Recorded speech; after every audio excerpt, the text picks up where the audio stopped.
coming, oh yes I know. Freedom is coming, freedom is coming, freedom is coming, oh yes I know. Oh yes I know, oh yes I know, oh yes I know, yes I know, oh yes I know, oh yes I know, oh yes I know, yes I know. Justice is coming, justice is coming, justice is coming, oh yes I know.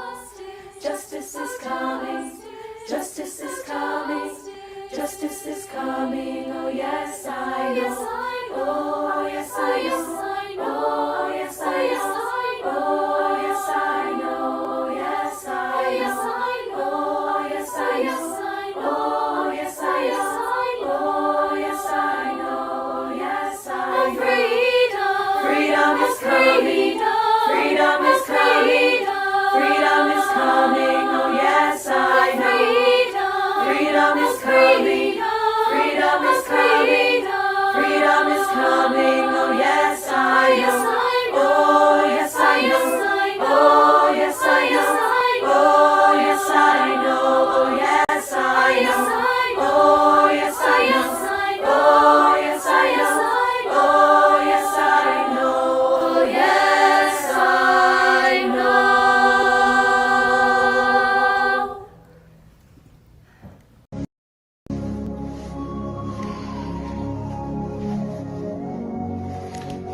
Ezi onye nwe anyị na Chineke nna nke pụrụ ime ihe niile, Chukwu okike abịa ma bụ onye anyị na-efe na-agọzi aha nsọ ya, onye ọbụla anyị ya na-achị, onye mmụọ na mmadụ na-erubere isi, onye ọbụla anyị ya bụ ọka aka. Ụbọchị ene ka anyị na-etugha eze ebube dị ngọzi, mmalite na ọgwụgwụ. Ndị gboo wee tụọ oge ebighị ebi, onye nwe m, ụmụ gị wee gbakọọ n'ụwa niile iwe nara ozi ọma nke gị onwe gị n'ezi ha site n'ọnụ mmadụ dị ndụ na nke ebere dị ngọzi. Anyị wee na-asị na onwe ihe ọbụla nke anyị onwe anyị bụ n'ihi na ọ bụ anụkwa ahụ sọsọ ka mmadụ dị ndụ bụ.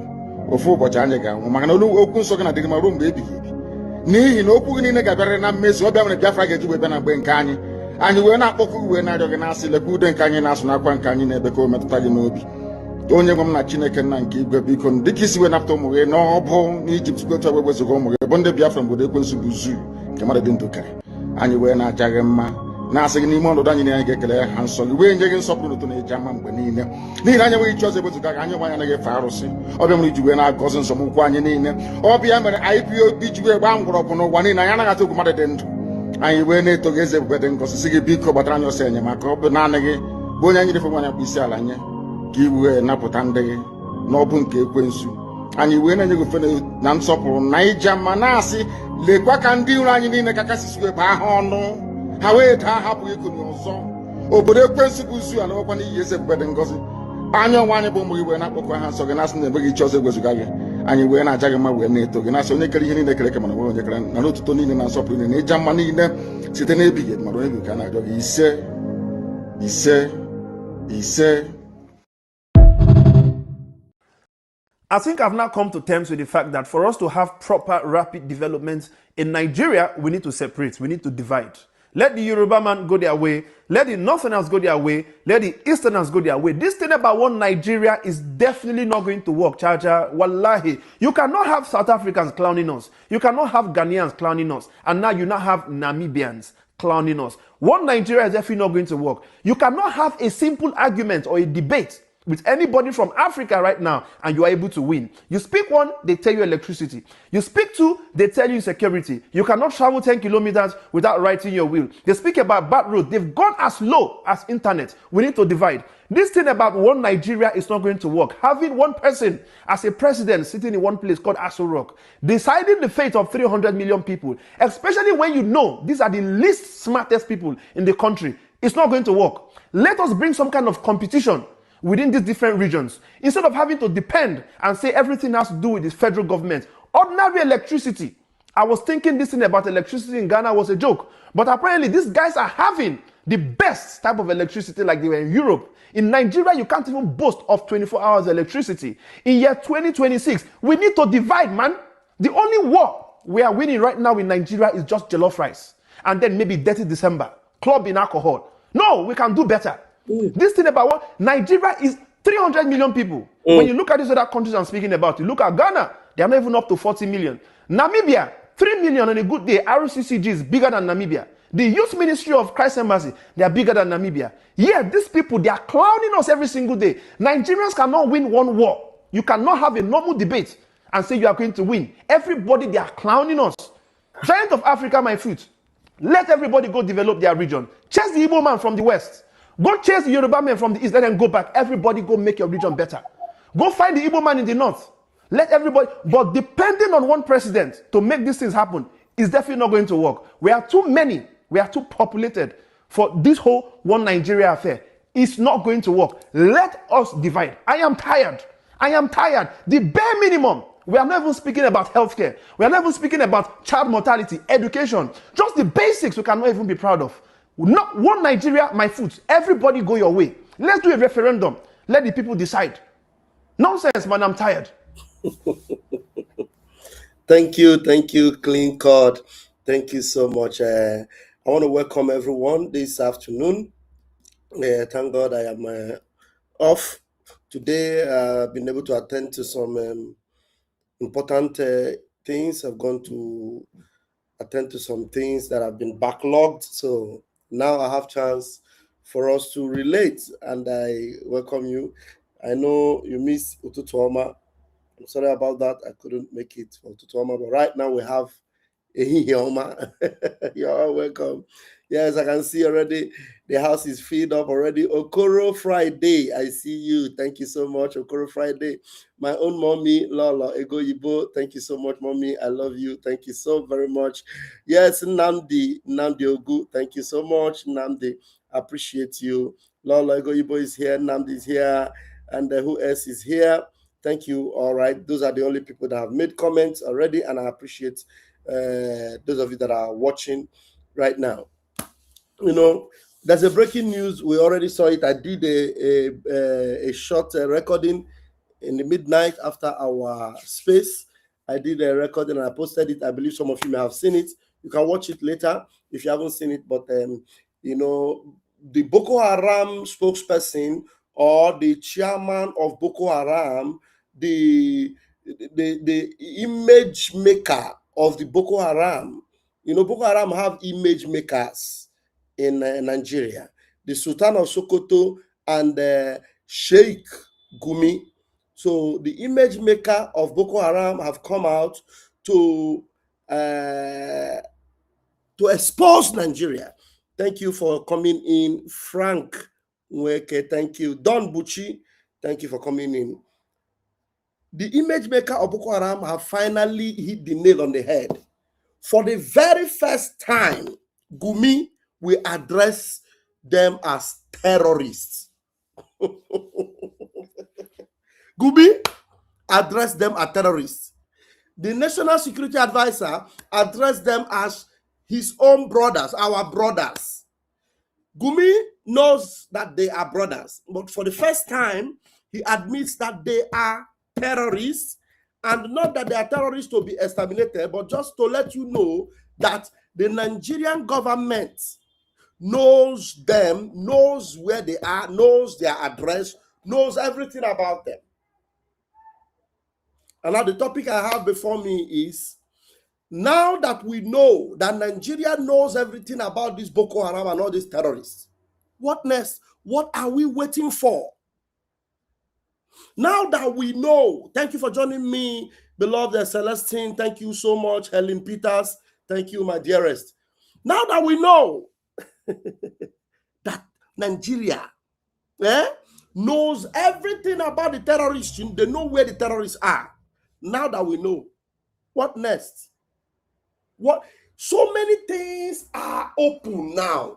There's nobody that would deny anymore. Even YouTube can no longer fact check us when we call Nigeria a terrorist country. They can't.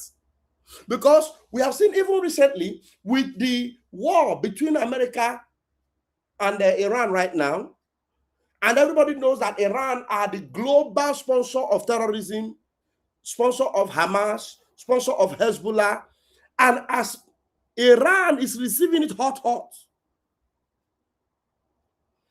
Iran is receiving it hot, hot. Do you know that Nigeria senior officials are crying? Issa Pantami was seen on video crying, shedding tears. Do you know what it means? It means that their sponsor, their organizer, the people, the one that is actually giving the mind. If Nigeria terrorists are doing what they're doing, their backbone is Iran. Now that Iran they used to have hope of nuclear weapon that can actually come and challenge US or challenge Israel. Now that Iran is down, they are crying. Issa Pantami was crying. I'll show us the video. Crying profusely.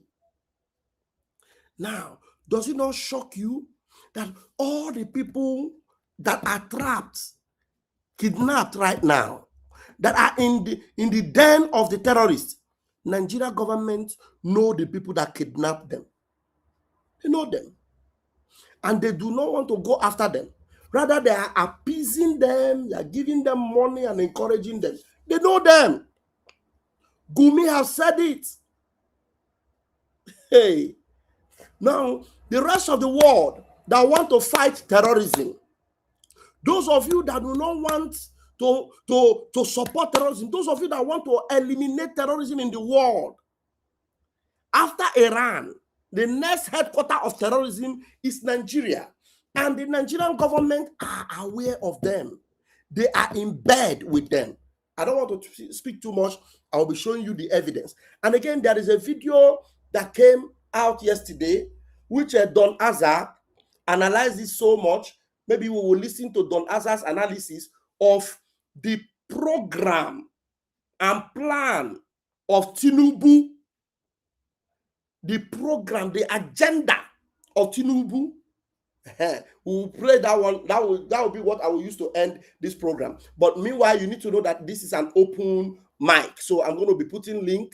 If there's anyone that have any support to or something to add to whatever we'll be saying, you will be very much allowed. So the link is already there, with you on the comment section. So if you look up the comment section, you will see the link on YouTube already.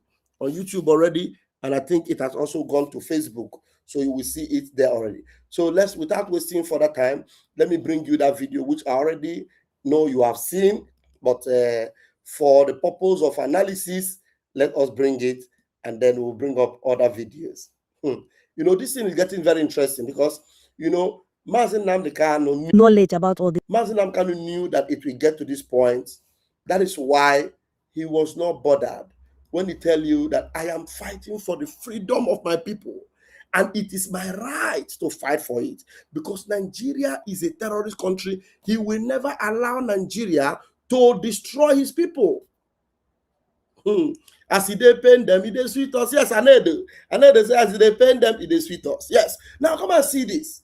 This is not a joke. Oh. Look at Gumi. Gumi could not hide it anymore. He had to speak up.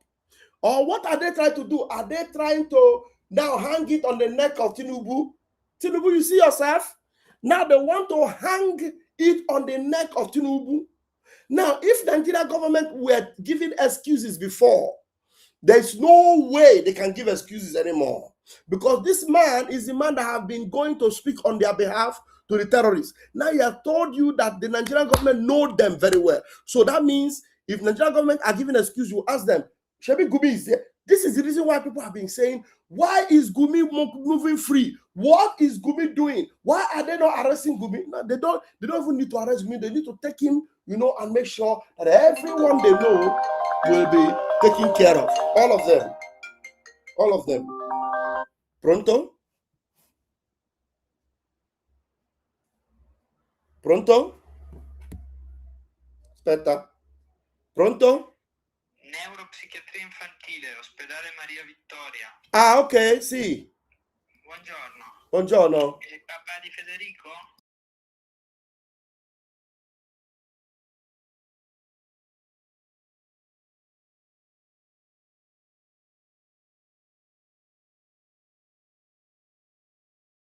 There's an attempt at ethnic cleansing in this state and, of course, in all the riverine states of Nigeria. We must resist it. We must stop it. Every one of us must rise up. The armed forces are not neutral. They collude. They collude. They collude with the armed bandits that kill people, kill Nigerians. They facilitate their movements. They cover them. If you are depending on the armed forces to stop the killings, you will all die one by one.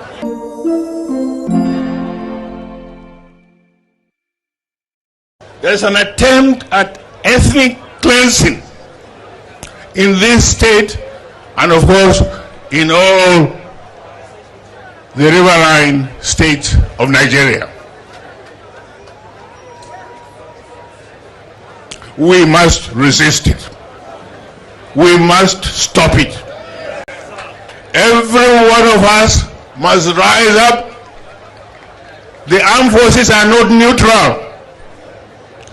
They collude. They collude. They collude with the armed bandits that kill people, kill Nigerians. They facilitate their movements. They cover them. If you are depending on the armed forces to stop the killings, you will all die one by one.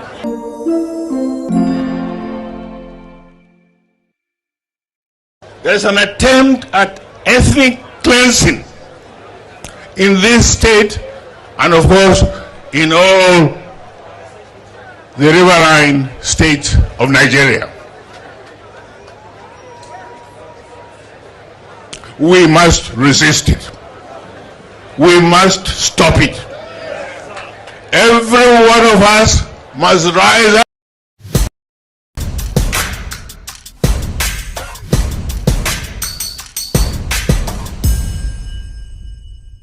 The foundation for the liberation and independence of Biafra has been laid by this government, and it is very, very strong. We build this particular foundation of the liberation on solid rock. Are you not seeing it? We are not shaking.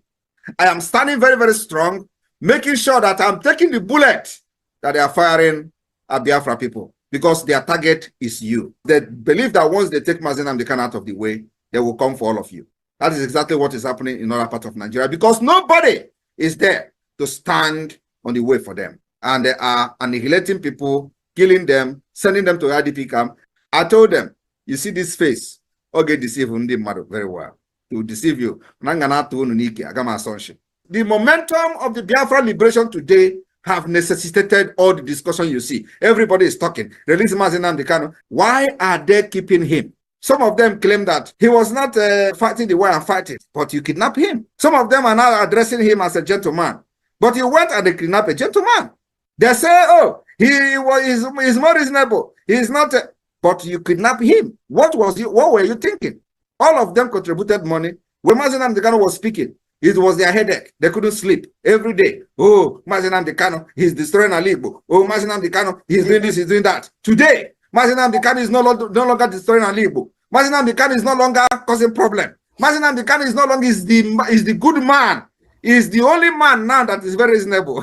And I have not even started, because you see what Agaku Nigeria Igwe. Agaku Nigeria Igwe. And you know the next level is by taking all their terrorist barracks, taking all the government houses. That is the next level we will go, because it is part of the defense of our land. These places are places where the attack against our people are being planned.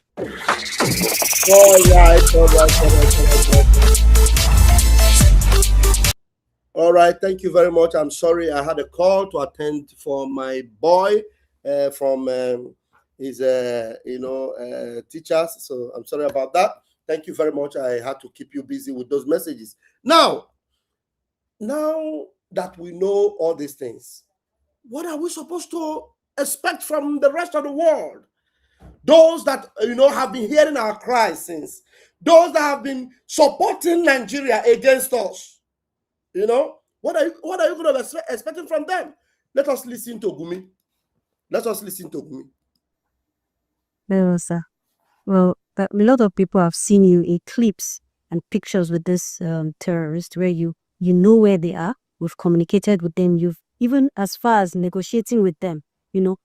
So a lot of people believe that since you have this knowledge about all this, is it that the government does not have the power or the equipment to know where these terrorists are to tackle insecurity? The government knows every terrorist by name and by location.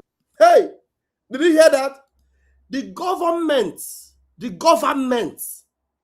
knows every terrorist by name and by location. The government knows every terrorist, he said every. He didn't leave anyone to chance. Or what is this thing that we normally use? Allegedly. He didn't allege. He didn't say allegedly the government knows. There's nothing to be alleged here. He's telling you, I'm happy if he's joining me. He's telling you that the government knows every terrorist by name and by location. Orejigo, it has regied. The knowledge about all this, is it that the government does not have the power or the equipment to know where these terrorists are to tackle insecurity? The government knows every terrorist by name and by location. And by location. I don't go yellow. I don't go to the terrorists alone. I call the police, I call the security, everybody. The police, the security, everybody. I don't go alone. I will go to the emirs. He goes to all the emirs. So that's why I will play the messenger, the Sultan of Sokoto, I will play it again today. I will go to all the emirs. So they are all in cahoots. Just like Danjuma said, they collude. They all, the military, the emir, the government, the police, all of them, they collude. Another place. And when we went to one terrorist, I went to even with women with me. When I'm going to one terrorist, now Gumi is calling them terrorists. He's no longer calling them bandits. When I'm going to one terrorist, the women were with me. Gumi is now calling them. I've not seen where Gumi is referring to them as terrorists. He's calling them now terrorists. When I'm going to one terrorist, the women were with me. Go ahead. I went to even with women with me. Wait, come again. And when we went to one terrorist, I went to even with women with me. With women? Go to the bush. The thing is, you didn't see it because the camera was not concentrated on it. I don't go alone. I don't go alone. There's something I want you also to ask in this particular video. This video is going viral. It has gone viral. Very, very viral. Now, the question you should be asking is, why is it that this video, we only have 1 minute of this video? This particular part where Gumi said this thing. Where is this interview? The full interview. You see Nigeria? See Nigeria?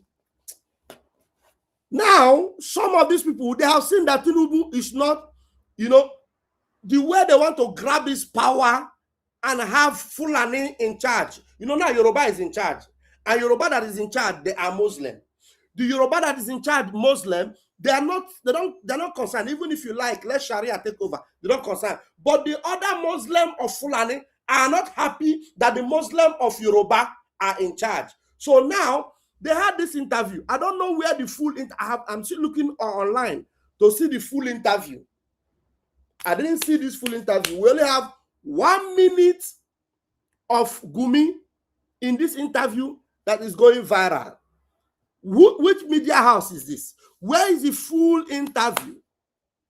They bring out just 1 minute where this man is telling you what the government is doing, and then it is going viral. Their plan, they are moving to, they are going to deal with Tinubu. You see Tinubu? You see Tinubu? The network is just throwing you fine left, right, and center. Why? I don't know why the network is throwing you out and in. If I unmute your mic, let me hear you. If I unmute your mic, let me hear you. So I don't know why they did not have the full interview for us to see what Gumi said in this particular interview, but only 1 minute. If the thing is being difficult for you, then you may use a phone call. I don't know why the network doesn't allow you to come in on video. You do understand what I'm saying, my people? Because some people may not even bother to ask, but sometimes I think a lot, because I know that some Fulani people are not even happy with Tinubu. Yeah, you know, Tinubu is doing his own, you know, about his Jagaban control. He doesn't care if, you know, the Sultan and Sokoto and all these people, Boko Haram people, they are controlling, they are destroying Yoruba land. Tinubu does not care. As long as Emiloko, as long as he's still the one that is president, he doesn't care.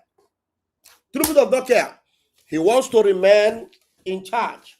He wants to be the president. And a president that terrorists have taken over all Yoruba land. Terrorists are taking over all Yoruba land. All Yoruba land are under terrorist control. Now, these Fulani terrorists, who have not even admitted openly before that these people are terrorists, now he brings out a minute, just 1 minute of Gumi, and look at how beautiful the video is. There's more behind this video. You know, Nigeria have actually come to an end, believe me. Tinubu does not even know what's coming for him yet. Tinubu does not know what is coming for him. That's why when I was telling Tinubu, release Mazen Namdekan, the only person that will even help you and save your Yoruba people is Mazen Namdekan. It's Mazen Namdekan and Ndibo. You know, for you want to destroy Ndibo, and you think that the Yoruba will stand. No. Yoruba, you have the same enemy like us. Even if you claim to be a Muslim, your own Muslim is not their own real Muslim. When they are unaliving people, you see they are also unaliving Muslims. You, Yoruba, your own Muslim is fake Muslim. They will unalive you. Believe me. Even if you want to practice your Muslim, Yoruba, practice it in your Yoruba nation. That is one thing Tinubu does not know. You are fighting Ndibo, you are fighting Nandekano.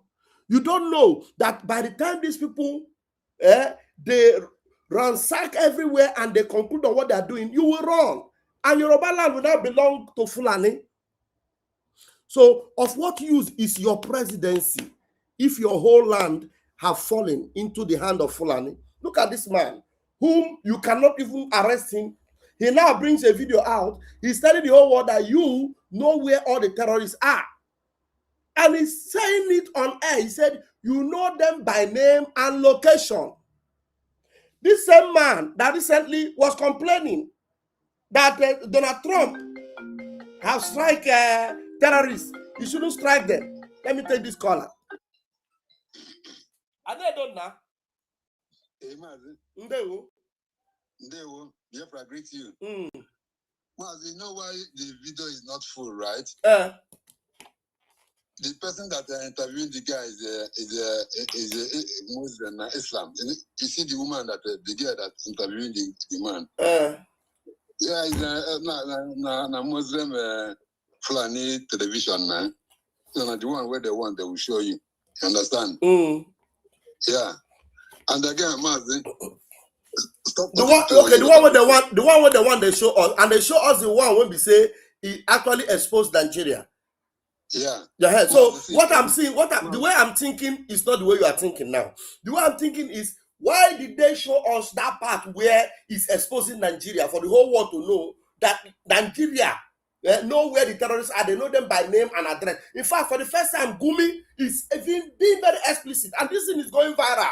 It's going viral now. Now the question is, why is it that we don't even have the full interview so that we will even hear other things? That is what I'm telling you. Gumi did not know the time he said that, and so the Fulani elite have to delete it.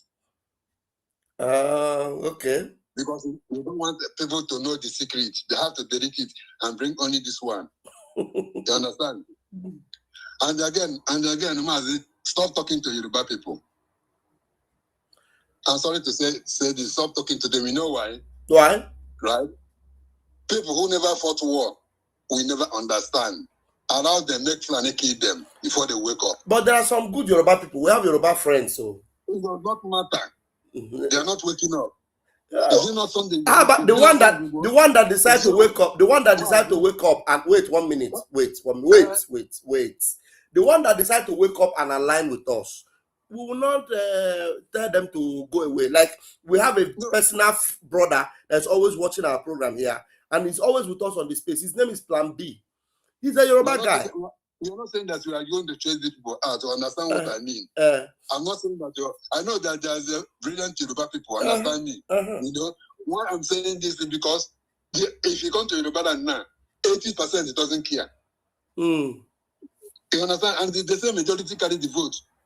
You understand me? So until they suffer, until they pay the price, then they wake up. Look at the middle belt now. Are we advancing them now again? They don't hear the sound. Understand me? Yoruba put one leg here because they know that their freedom is in the hand of Biafra. If you pull out now, Yoruba is pull out. If you are in Nigeria, Yoruba is in Nigeria. So I know the game they are playing, double game. You understand? So until they run away from their community, 24 local government, when they run away, when they ransack 24 local government, they wake up. Of course. Okay, because everything that we are telling them, they will never understand because they never fought war. Okay, thank you. Thank you, my brother. Thank you for calling. Yeah. So the fact remains that any person that is good, that knows the truth, he will stand by the truth. Just like our friend Plan B have always told us that, look, I am standing with Biafra because I know that Biafra people, they are on the side of truth. The fact that Igboho have decided to go, and bow to APC, it will not make him to ignore Biafra, and there is not a tribal bigot. So there are so many people like that.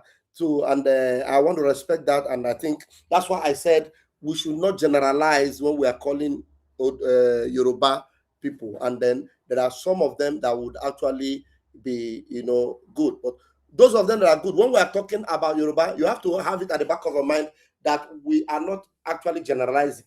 So we're actually speaking the way we speak to our own people. It's just like when we tell you that Igbo people, some of our people are useless. Mazi Nnamdi Kanu says it.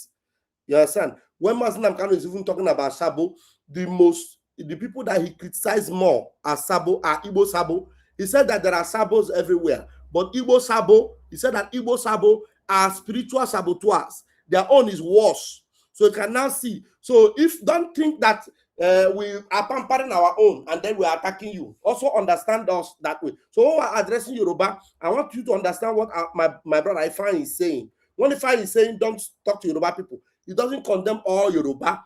He's just condemning the general attitude, of Yoruba people. Their attitude. There may be good Yoruba people, you understand, but we're not condemning you. But when we are referring to Yoruba people, we're not referring to you, we're referring to their attitude, which you will agree with us also, just like Igbo people. Now, before I go, I pinned a comment here. I'm going to address this comment of my brother Frank Nweke. Frank Nweke, you are the one that is seeing what I'm also seeing, and I love the fact. So let me show you what Mazi Nnamdi Kanu said, so that you will understand that we don't cover for anybody. Listen to Mazi Nnamdi Kanu. As one brother wrote very eloquently, he said there are saboteurs everywhere, that every ethnic group have their own saboteurs, but there is something special about an Igbo Sabo. that an Igbo saboteur is the special breed altogether. That his own Sabo is spiritual saboteur. What drives him or her, he or she wouldn't know. If they try to be like you and they cannot be like you, the next thing is envy. And another thing is, what do I do to bring him down to my level? They're going to sabotage. That's the way they are. It's in their nature. Nobody can take that away from an Igbo man. It's how they are. That's how they are wired. Say, nobody can take that out of an Igbo man. That's how they are wired. Yes, my brother said he wants to send me a message from Mazi Nnamdi Kanu. Yes, send it to me right away. I will play it on this our program. If you send it to my number, +3935 33521. Let me put the number so that you will see it. Send it there. If you send it there, let me know you have sent it. I will look for it and play. Send it to WhatsApp. WhatsApp, oh, my number is that first number that is rolling there, underground there. Plus 3935 100 WhatsApp. Send it there and then we will handle it. Okay? So those that want to also call into the number, to the program, you call on that number. If you are trying to come into the program, you can call on the phone if your network doesn't allow you. Now, our brother Frank Nweke said, Gumi is indirectly, he's attacking Tinubu government indirectly. And I agree with you. I agree with you. And that is what Tinubu does not see. That is what Tinubu does not know. Thank you so much, Plan B. I appreciate you. You know that I will love you so much, and you are our brother, and you are just one unique brother, one unique Yoruba man, very different Yoruba man with truth and passion for truth. Thank you so much. Now, these people are attacking Tinubu government. Tell me how this shameless terrorist called Gumi, you know what they're looking for? Gumi wants American government to go after Nigerian government. They don't want Nigerian government to go after the terrorists. Gumi and the terrorists, them, they don't want America to go after the terrorists. If you go after the terrorists, they are angry. That's why he's telling you that the government knows where they are, address and location. Now, tell Gumi, why have you not been speaking about these things since that they know the address and location? You are now saying it. After just 2 weeks ago, you were complaining that they are attacking your own soldiers, that America is coming after your people. You were complaining. Are you not the one that told the Nigerian government to go and make a deal with Turkey? Listen, Gumi, go and make a deal with Turkey and Pakistan instead of America. Now that you see that our Nigerian government are making a deal with America, and also they are making a deal with Turkey, but they have no choice. They must listen to America. You are not telling America, okay, America, you know what? Forget about us, my terrorist brothers. Nigerian government know their address and their location. Go and fight Nigerian government. Now, he's indirectly telling America to go and attack Tinubu government, to destabilize Tinubu government. That Tinubu government are terrorist government, which we know, because if Tinubu governments do not know where these terrorists are, they will not be able to pay them ransom. And that's when Tinubu government asked me, why are they not picking up this man? Why are they not making a public show of these terrorists?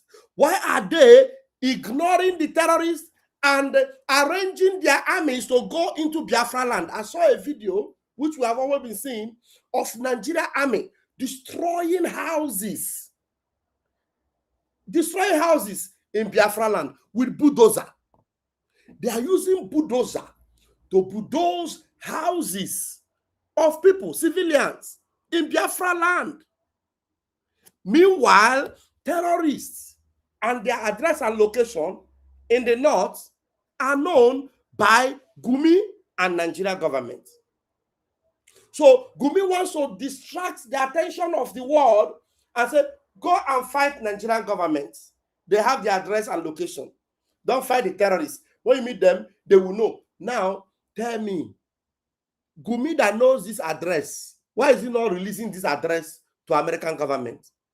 Why is he not calling the American government and saying, I know the address of these terrorists.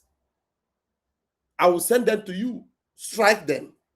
He will not. But right now, they just released 1 minute video. Are you telling me that this interview is just 1 minute interview?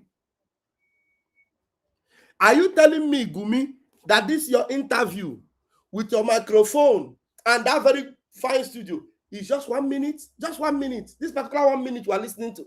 Let's listen to the 1 minute again. Just 1 minute. 1 minute interview. Let's listen to it. Well, sir. Well, a lot of people have seen you in clips and pictures with this terrorist where you know where they are. We've communicated with them. You've even as far as negotiating with them, So a lot of people believe that since you have this knowledge about all this, is it that the government does not have the power or the equipment to know where these terrorists are to tackle insecurity? The government knows every terrorist by name and by location. The government knows every terrorist by name and by location. You see that? We are going to wait. This thing is going viral today. We are going to wait for Tinubu government that have been accused that they know every terrorist by name and by location. Let us see how they will react to this particular accusation coming from Gumi. Since you have this knowledge about all this, is it that the government does not have the power or the equipment to know where these terrorists are to tackle insecurity? The government knows every terrorist by name and by location. Okay. I don't go yellow. Mm. I don't go to the terrorists alone. I call the police, I call the security, everybody. I hear it.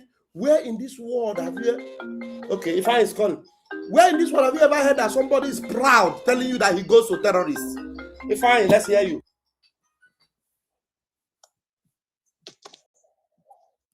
Yeah, Pastor Mama. Yeah, man, fine. I agree with you. No. They're kicking me left, right, and center. I don't know why the network doesn't allow you into the studio. I don't know why. It's not network. They don't allow me to enter your studio.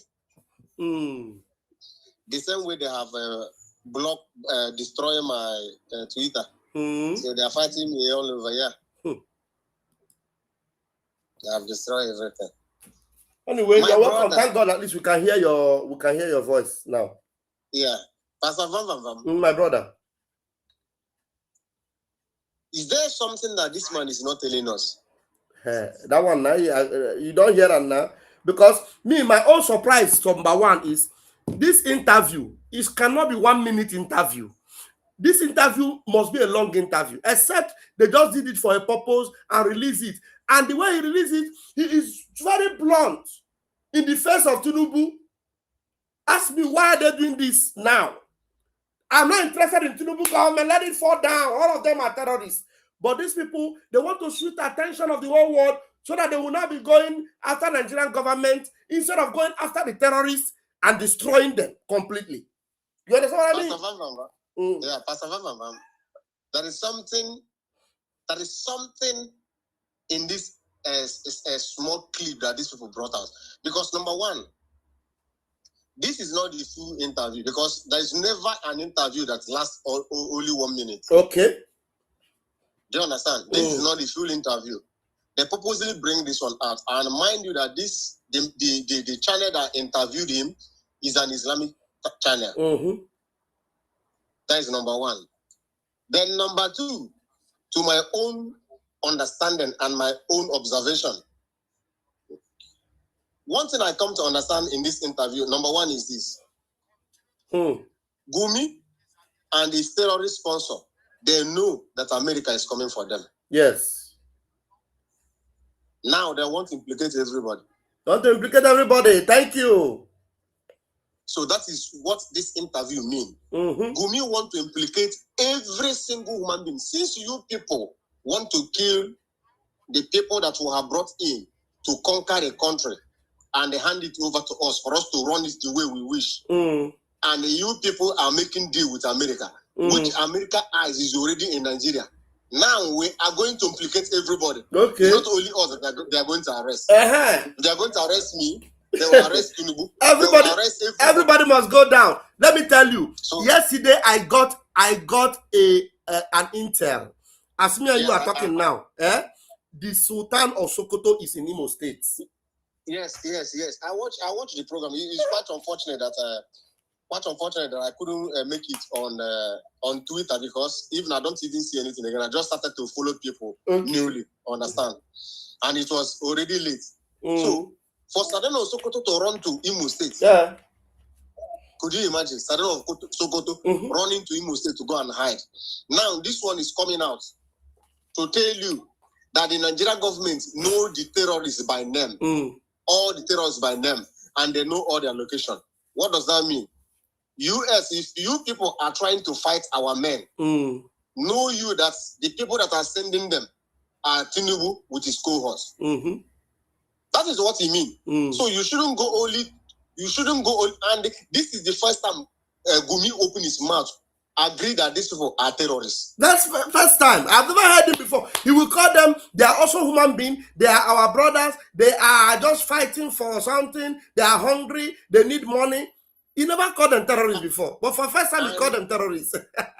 And they listen to me, for you to know that it was not a mistake. Pastor Van, you can play it again. You will see he did not call them terrorists once. 3 times. He called them terrorists 3 times. 3 times, yes. For you to know that it's not a mistake. Yes. Or for you to say maybe it's a slip of tongue. It's not a slip of tongue, because me, if I'm watching something, I will watch everything you say. So this particular video is a video with a motive, not because he just want to come and expose them. No, he has a motive. No. He want to stir up America to go after Nigeria government. He want to destroy Tinubu government, and Tinubu does not know. As a Yoruba person, he is supposed to be closer to us than the Fulani, but he's submitting Yoruba land to Fulani, and he will see what will happen to them.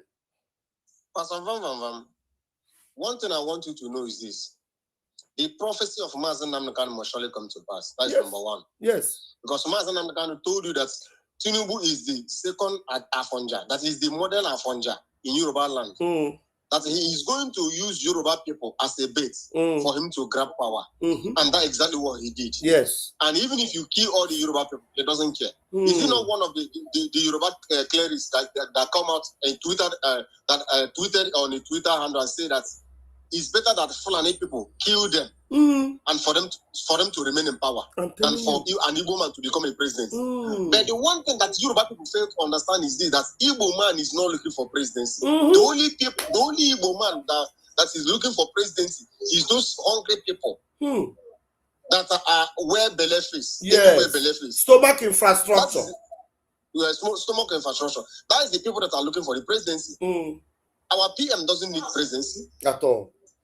Our leader, Mazen Namdekan, doesn't need presidential appointment or anything, or even to be a president of Nigeria. Do you understand? Because if that is what Mazen Namdekan needed, he would have gotten it since and come out from the prison. Yes. Do you understand? But that is not what he needs. What he needs is total freedom. Yes.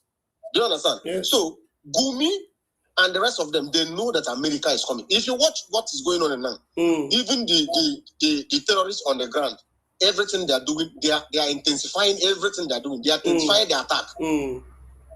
So even if America is going to come, they must have done a lot of damage and conquer some area. So that's exactly what is going on.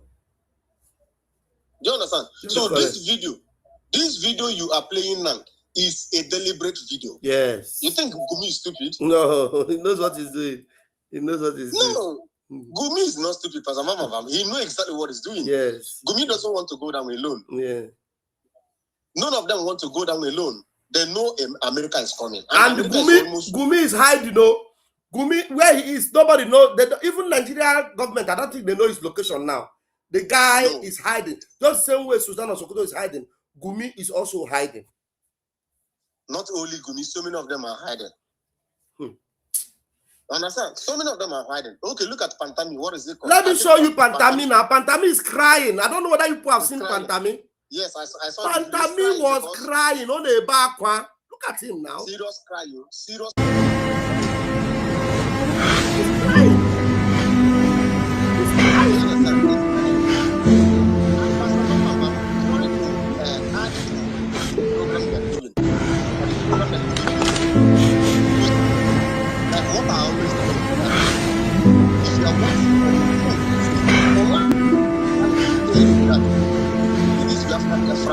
But if only one man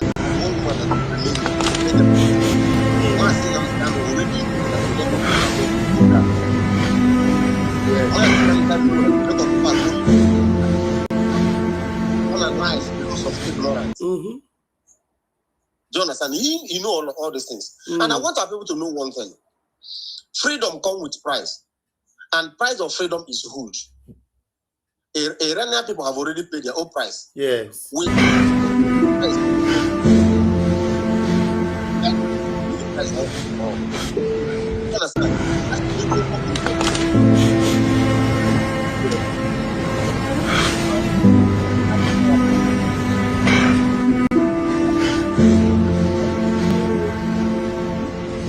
that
she's not doing it right. Even a voice note where she was threatening the student on the ground is still there. And people have already listened to all these things, and people are still following her, contributing money for her. My brother, yes, I'm not going to cry for anybody. Do you understand? And the question people should be asking themselves: did the man can't pay anybody monthly allowances for this freedom? At all. Only Uchemefo was being paid. Only Uchemefo. The question people should be asking themselves: did our PM pay anybody at all for his freedom? At all. So why is this woman paying you? It is a red line. Why is Azayanya paying you? It is a red line for you to know that these people have not come for freedom. They have come to hijack and destroy everything that we have labored for 40 years. So, Pastor Van, stop crying for anybody. Understand? Okay, what did she go to do? She went to collect money that Angoso Rabbi is sent to her. Isn't it? And they arrested her there. Because she has been eating the money without knowing that what you are eating is a blood money. Understand? Yeah. Don't cry for anybody. The only thing you can do as the Minister of Information is to come here and preach the truth and give them the information that you needed to be given to them. Anybody that want to listen to the truth, let the person listen. Anybody who doesn't want to listen, let the person go. Thank you, fine. Thank you for calling. Thank you so much. It's okay. Yeah, thank you. God bless you. Bye. Yeah. Thank you very much. All right. We must continue. We must continue. And you see, I love what Helen said. Helen said, why are they crying now? Why is the pandemic crying? When the man is supposed to be enjoying with 72 virgins in heaven. They say they have to be enjoying in heaven. Have 72 virgins. 72 virgins will enjoy with you in heaven. And yet somebody is crying. Somebody crying that another person is that another person has been translated to that heaven and is crying. I don't understand. I don't understand why I'm crying. Yeah, why is he crying? I don't understand. Oh, Anedo, I wanted to do something, and this is your call. I'm taking it off. All right, Anedo, go ahead. Do you know the reason why this man is crying? Yeah, why is he crying? As this man is crying now, what is in his mind is that He was crying, we have failed our father, Hoodman Danfodio. Yeah. That is only what is in mind he was crying for. You don't mean it. Because as they cut off the head of the beast now, right? The children, the leg and the hand on the run. Understand me? You know that they have failed already. This is the cry of defeat. Yes. Understand me? They don't fail because as this thing happen now, and America and Israel is coming to Nigeria, that is the end. He's crying that they did not achieve their mission. That is the cry. He's not crying because of this man, because you know that this man is the head of the beast. So that is like the Bible says, it is finished. It is finished. It is finished.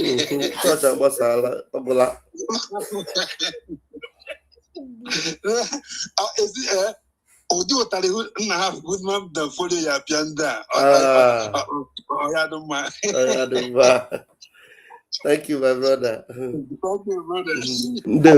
No, thank you very much. All right. There's a message our brother sent in from Mazin Namdekano. I'll play that message, but let me see. Yeah, mommy says it's not salary that Ngozi and Ogenkere are paying them.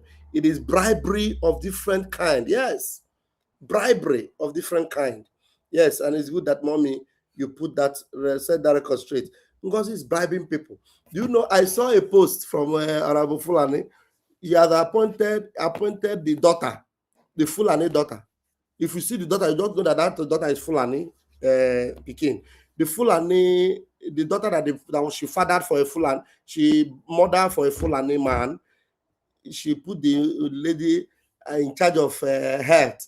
He called the name Michelle. He refused to announce that the other name of the lady is the same surname she's answering.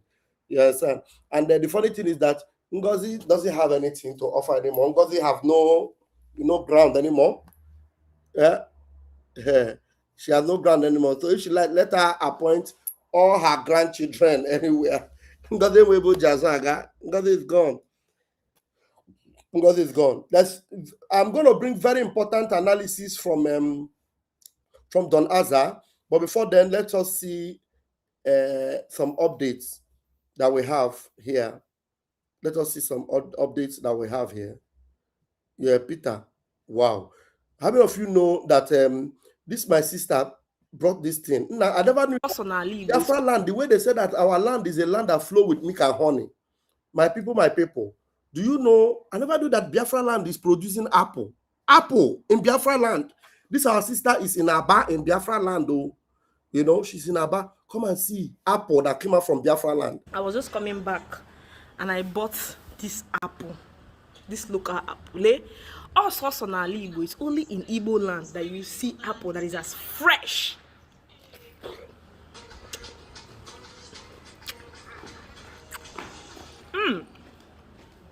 See, Alibo is blessed. It's only in Alibo you can apple the fresh like this. And when you also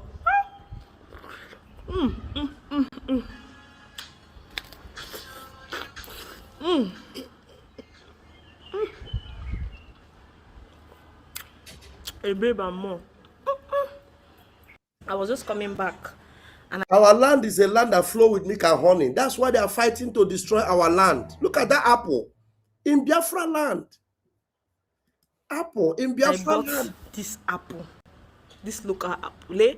Also on our Igbo, it's only in Igbo land that you see apple that is as fresh.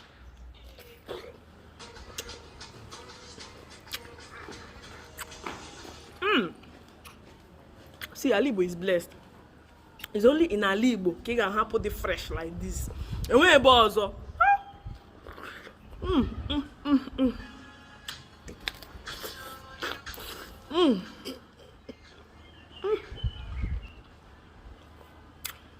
a babe and more.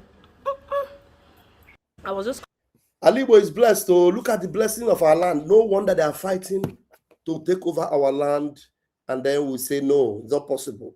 Mazin Namdekano said, not even 1/4 of our land will be ceded to them. Nigeria is gone. Hey, Pantami is crying. Hey, yeah. Pantami is crying. And there's the news, General Ross posted something. He said, General Ross said, a very big hope is coming for all Biafrans. I am glad to announce it. Watch and see. It is coming and unravel very soon. Shalom. Ross, PMC's core group. Ross posted this 3 hours ago. So, and you know, Ross is somebody that's also very, very spiritual. Whenever he says something, it always comes to pass. So Ross said that a very big hope is coming for all Biafrans. He said, I'm very glad to announce it. I don't know if you are seeing this thing I'm sharing. Let me show it now. I will show it well. It is General Ross that posted it. And I want to tell you, in case you don't know, I believe this general so much. I believe him. He's always, in the spirit, and he says the truth because he's connected. That is 3 hours ago from Ross. A very big hope is coming for all Biafrans. I'm very glad to announce it. Watch and see.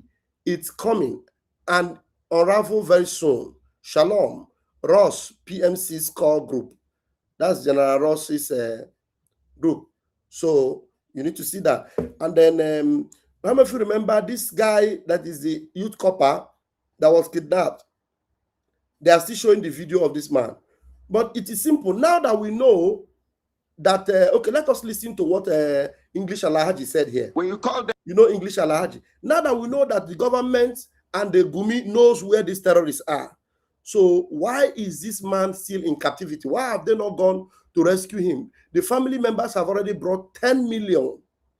And this guy is still there. Let us hear what English Alahaji had to say about this. So anybody that is kidnapped today, Nigerian government should be able to provide solution immediately because they know the location and the address of these terrorists. Gumi said it. So if it is not true, let them go and settle that with Gumi. As far as we know, we believe Gumi because Gumi is working with Nigerian government. Simple and short. Let's listen to what English Alahaji said here. VSS in Gusau, they said they're going to see what they can do about it. We said, okay, cool. Because this guy, the video is circulating and the numbers are still active. When you call Miriam, if you call Miriam, I got her number, I got the number of Yeshima.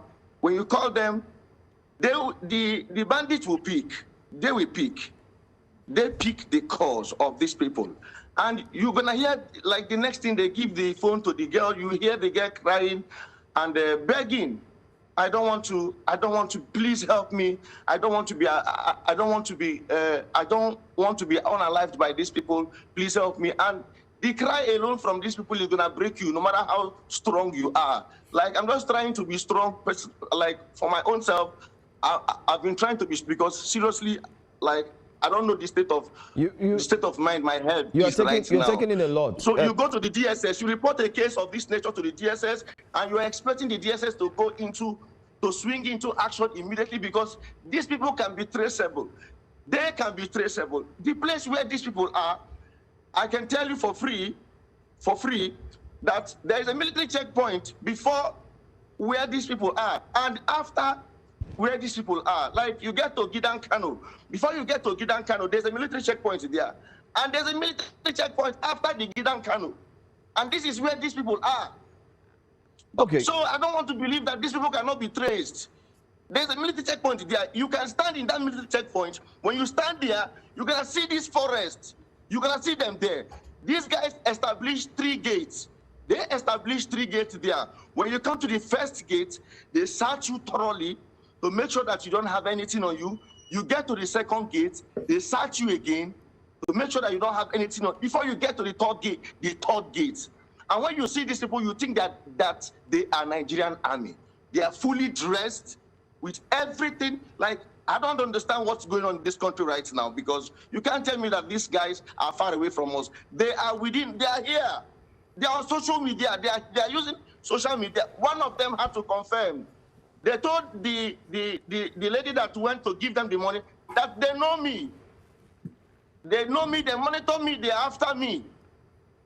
So as it stands now, I'm not safe in this country. Like, my life, it's been like, they said it pump and plain.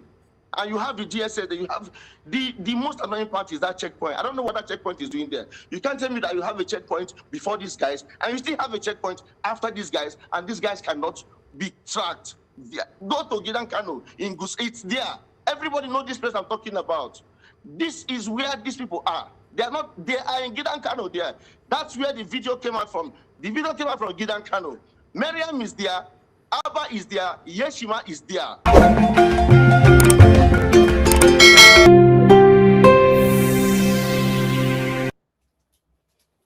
It's terrible. Did you see that? English Alhaji, this English Alhaji, he knows a lot. He used to get intel, a lot of intel. He said that these people, the gates, the army knows that. In fact, I don't even need to establish it again. Gumi have already said it. So I just decided to play that for you to hear it. Got nothing much to say. And we are all aware now that Nigeria is gone. Nigeria is gone. We are all aware. So I'm not the only one. Gumi have said it. Ifeanyi is calling. Hello, Ifeanyi. Hello, Pastor. Yes. Hello, Ifeanyi.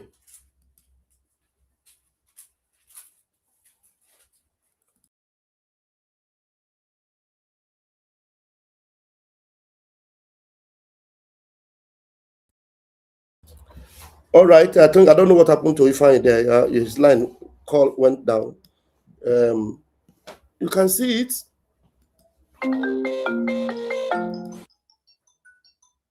Hello.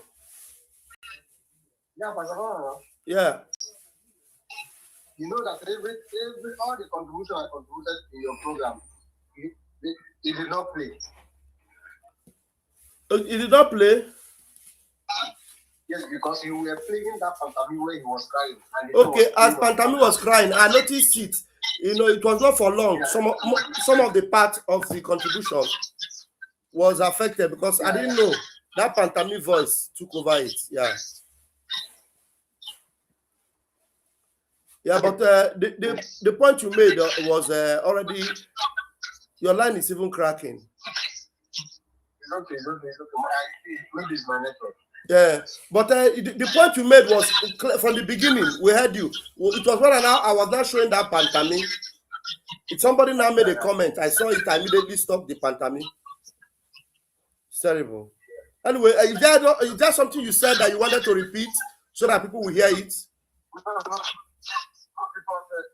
The comment I made that period was about Fulani. Yeah. Okay. You can repeat that very quickly so that it will be on record.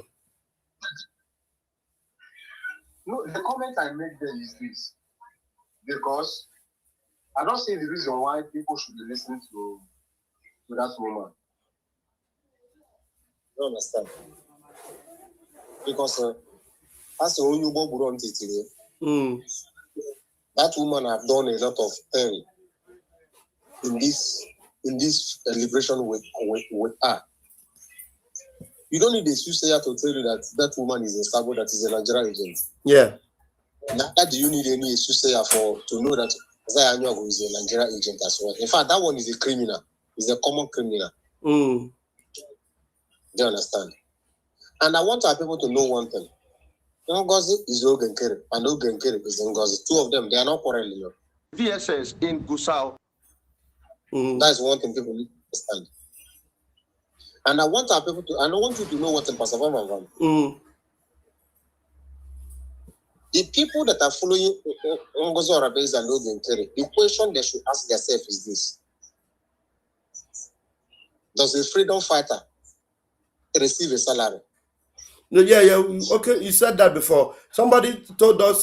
Somebody made a comment, which our mommy Ego said that Nigerian government can that what they are doing is bribe. It's not even salary. Ngozi's own is different. They are giving bribe. Ngozi and Ogenkere are giving bribe. They are bribing people. Yes. So they're not. That one is a bribe. They are bribing people. Like Ogenkere is buying over media, paying Sonny and paying everybody, bribing them. And which, he tried to do to me, of which he couldn't get me because he thought that anybody he gives money will now begin to, sell Biafra to him. Anyway, even Ngozi tried to do the same thing with us. But he failed. He's giving. They are using money to buy people conscience. That's exactly what they are doing. They are using money to buy people conscience so that those people will not talk again. Yes. Then the question people should be asking people is this: does our PM give anybody money? Did our PM give you money, Pastor Vava? No. No. He will be paid his So how can you get any salary and we are calling yourself a family fighter? You don't know that what you are eating is the blood money. Yeah. And Pastor Van, please stop crying for anybody that Ngozo Rabeze sent the Nigerian government to come and carry because of their stupidity. Because that woman that was carried 2 days ago, is it not money that Ngozo Rabeze sent to her? And on her way to go and take the money, she was arrested by DSS. It even marvels me that up to 80-something people was taken. People that was following Ngozo Rabeze. So, Pastor Van, please, your best is what you can do. And that's your best is giving us the information, telling them the truth, dishing out the truth to them. Onye nwere ntị ya nọrọ. Asọ onye mara ọsọ, ọsọ n'ikwe. Na ịma ọkwa na-asọ, isubiri okwu. Thank you very much. Thank you very much. My network is cracking. So maybe some other time. All right. Thank you. I'll be on the background listening. Okay. May God bless you. Thank you very much. Thank you. All right. Before I will bring us the interview that exposed Tinubu, let us listen to this message from Onyendu himself. Please let us always remember on the 12th, today is 10th, day after tomorrow is the march, 1 million man march for Mazi Nnamdi Kanu in Aba. Very, very important. Very, very, very important. 1 million man march for Onyendu Mazi Nnamdi Kanu on the 12th. Let's listen to Onyendu Mazi Nnamdi Kanu. There are most of you who are serpentine in your attitude. You proclaim Biafra, but indeed you are working for Satan. You are working for devil. We know who you are. We have defeated them before. We will continue to subdue them. These are the agents of darkness. They remind me of Okwabi Asika. Even if you ask Ifa Junaden, if you're active, he will tell you, oh, what I'm doing is for the betterment of our people. He fought against his own country. He betrayed his country. And he failed in the process. If you had asked Ken Saluwa in those days, he would tell you, oh, I'm doing this thing for the betterment of Ogoni people, for my people. But today, they are one of the poorest in that damnable zoological republic. Why am I saying all of this? I'm warning you that there are those answering Biafra. They are doing the work of the enemy.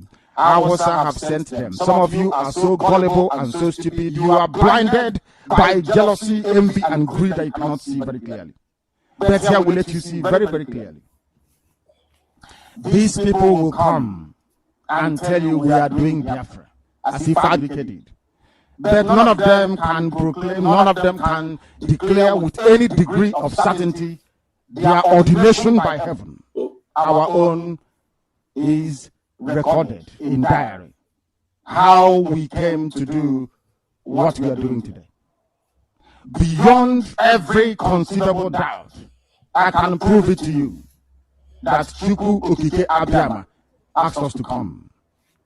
That only him determined that we should come. That is why we preach this gospel in a way that the ordinary mind cannot fathom. You need to be vibrating in spirit to understand the essence of what we are doing. If you are not called out to do this very work, you cannot understand who we are or why we are here. The devil will continue to fail. They have sold you before to Awasa Fulani, that is why you are slave today, asking us to redeem you from the mess that you were in. They have come again. Awasa Fulani. They are raising your children. They are answering Igbo names, especially Igbo. They are using them to try to distract you. They are using these very people to try to destroy the work that heaven is doing. But I welcome them. At least, they remind us of the pitfalls of complacency, if not for any other thing. Anytime there is light, it is followed by darkness. There will always be evil. Even in your body, there are some microbes in your body waiting for you to die. From the day you were born, they have been with you. They will never go into action until the day you stop breathing. Their job is to devour and to decay the skin, the flesh. That is their job. They are in your body as you're breathing. There is no problem. They are all fine and good. They are there, pretending to be normal, healthy cells, and of course, other forms of microbe or bacteria or virus, as the case may be. But their job only commences the minute you stop breathing. They go to work. Their job is to make sure that they decay the flesh and render you a meal for other lesser animals. That is what these people have come to do. If you are so stupid that they convince you, then you are finished. You will join them in oblivion, in irrelevance. Ask those who tried us before.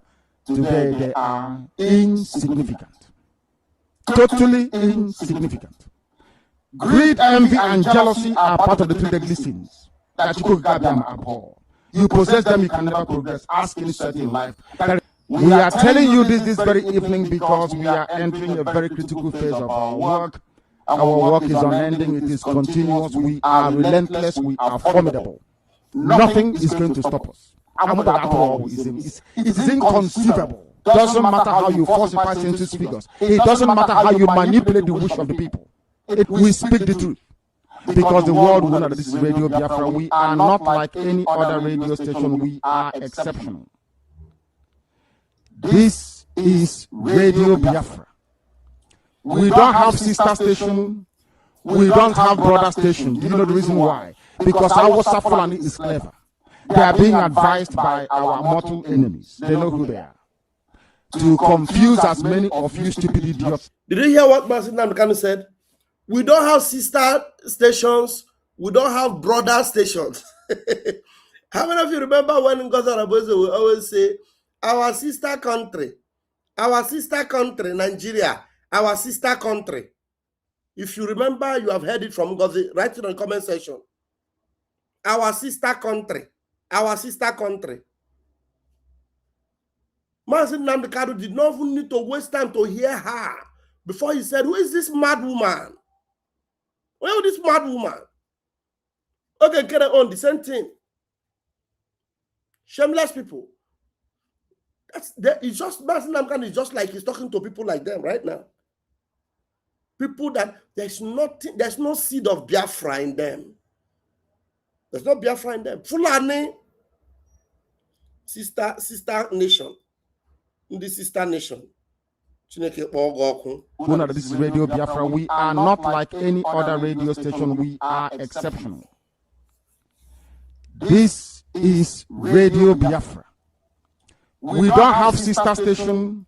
We don't have brother station. Do you know the reason why? Because our Fulani is clever. They are being advised by our mortal enemies. They know who they are. To confuse as many of you stupid idiots as possible. But thankfully, they have not been succeeding and can never. I am happy. I'm seeing the comment section. 1 minute. I see, yes, there's a confirmation here. Freedom said, I remember. I'm telling you, Ngozi will come on live and say, our sister nation, Nigeria. That's why when she was telling them, say, the flight already that will take us to Nigeria. And up till now, people are listening to her. One of our sisters and over 80 other people that are in the net of DSS now. Yeah? My sweet mommy, Dr. Ruby Nadi, I love you so much, Doc. Dr. Ruby Nadi is here confirming us. So yes, she's crazy. Why, do you know that Ngozi Oronboeze cannot even come close to Ruby Nadi? They live in the same place. Dr. Ruby, so Dr. Ruby akubisie yono. She can't, but she's scared of Dr. Ruby Nadi. She's scared of her.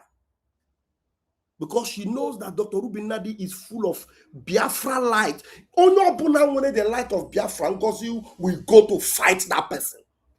Anybody that is possessed with the spirit of Biafra, because Ngozi has a demon, she will fight that person. She will go after that person. That's why we defeated all of them. All of them. If I said, yes, I remember. Biafra son say, yes, I remember. How can you call Biafra a sister nation to Zoological Republic of Animal Kingdom? Let me go back and play this message to the end. But I think the message is already over. Let me just rewind it a bit so that now they can repeat that part where it said we have no sister nation. It is inconceivable. Doesn't matter how you falsify census figures. It doesn't matter how you manipulate the wish of the people. We speak the truth. Because the world will know that this is Radio Biafra. We are not like any other radio station. We are exceptional. This is Radio Biafra. We don't have sister station. We don't have brother station. Do you know the reason why? Because our Fulani is clever. They are being advised by our mortal enemies. They know who they are. To confuse as many of you stupid idiots as possible. Stupid idiots. But thankfully, they have not been succeeding and can never ever succeed. They will never ever succeed. Before they come close to us, we will pull a wonder out of the heart. It's impossible. Nobody can do what we are doing. HON, we give you the money to go and cry. We are not being arrogant. We are just being factual. You cannot do it. You can't. We are not being arrogant. We are just being what? We're being factual.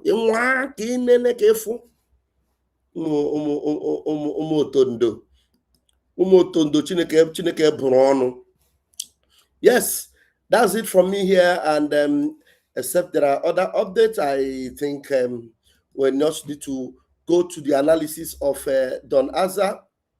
Don Azar's expose. No, not even Don Azar. There was an interview on, if I see this cry of Pantami, Pantami Ndo, hey, Pantami Ebe. Oh. Il problema è che i muscoli della palestra non servono a nulla. Muscoli grandi non danno forza. They have find their papa. Pantami is crying. I beg you never start to cry. You cry me a river. Now let's go. Let's get you this very, very important analysis. If we have time, we will go to the direct analysis later. But this one, let us do the one of our friend and brother, Don Azar, because Don Azar did a good job. How bad is Tinubu? 14 brutal points. How bad is Tinubu? This one, they exposed Tinubu well for this place. Tinubu was meltdown for Tinubu. Meltdown. Let's go there. How bad is Tinubu? Hello, you are welcome to this class. If you hear what you are here today from Adebayo, if you hear what you are here, when I attended the class of Adebayo, when they lecture, they analyze, they break down about Mr. President. If you hear what he talk, the analysis, the breakdown, the system where they run, I say, what? You know, if you talk, say this man an ethnic bigot, because na Yoruba man. If na Igbo now, you say na Igbo man. You go say na politician, but you need to listen, bro. Na sales program. Now he talk this thing so. Me and you go listen together. I'll call show you what I write. I wrote many things. Hope you are ready. Moku start. Okay, listen. What exactly are you talking about when you say Tinubu and the system? What system are you talking about? And what symbolism do you think Tinubu represents? Tinubu represents a system of a self-centered elite. Self-centered elite, okay?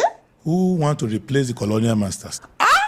They want to replace the colonial master, the deadly colonial masters, who enslaved us, took our resources. Now, because Tinubu want to replace the colonial masters, you understand that Mazin Nnamdi Kanu is completely against the colonial system and colonial masters.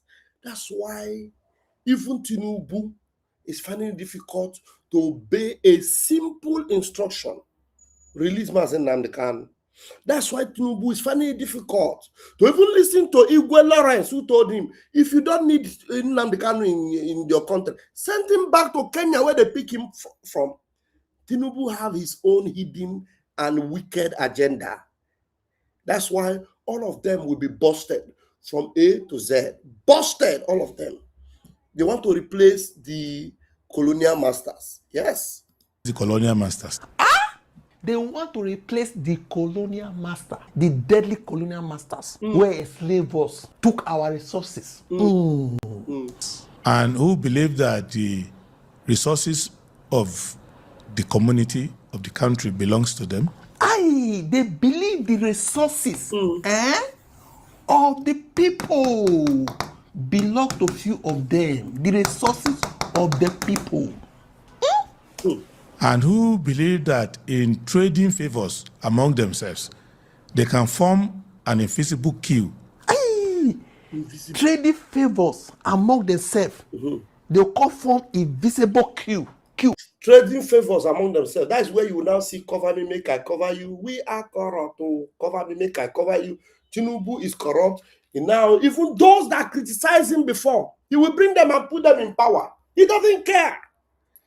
He's giving favors, sharing favors, covering me, make I cover you. And then people of like mind, criminals of like minds are working together.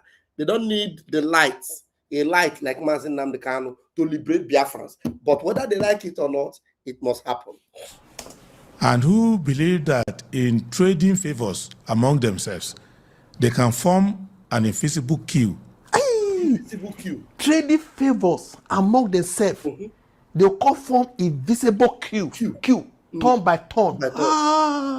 After hijacking the resources, they call it trade favors among themselves. Call form queues. They can form an invisible queue of a limited number of people who will be taking power. Limited number of people. Limited number of people, few people that will be taking power. They just arrange themselves as colonial masters. And that's why Tinubu could tell you two things which he told you publicly. There are many other things that are worse that he hasn't told you that he's doing. But he told you two things. He said he read a litany of how many people he had helped to power.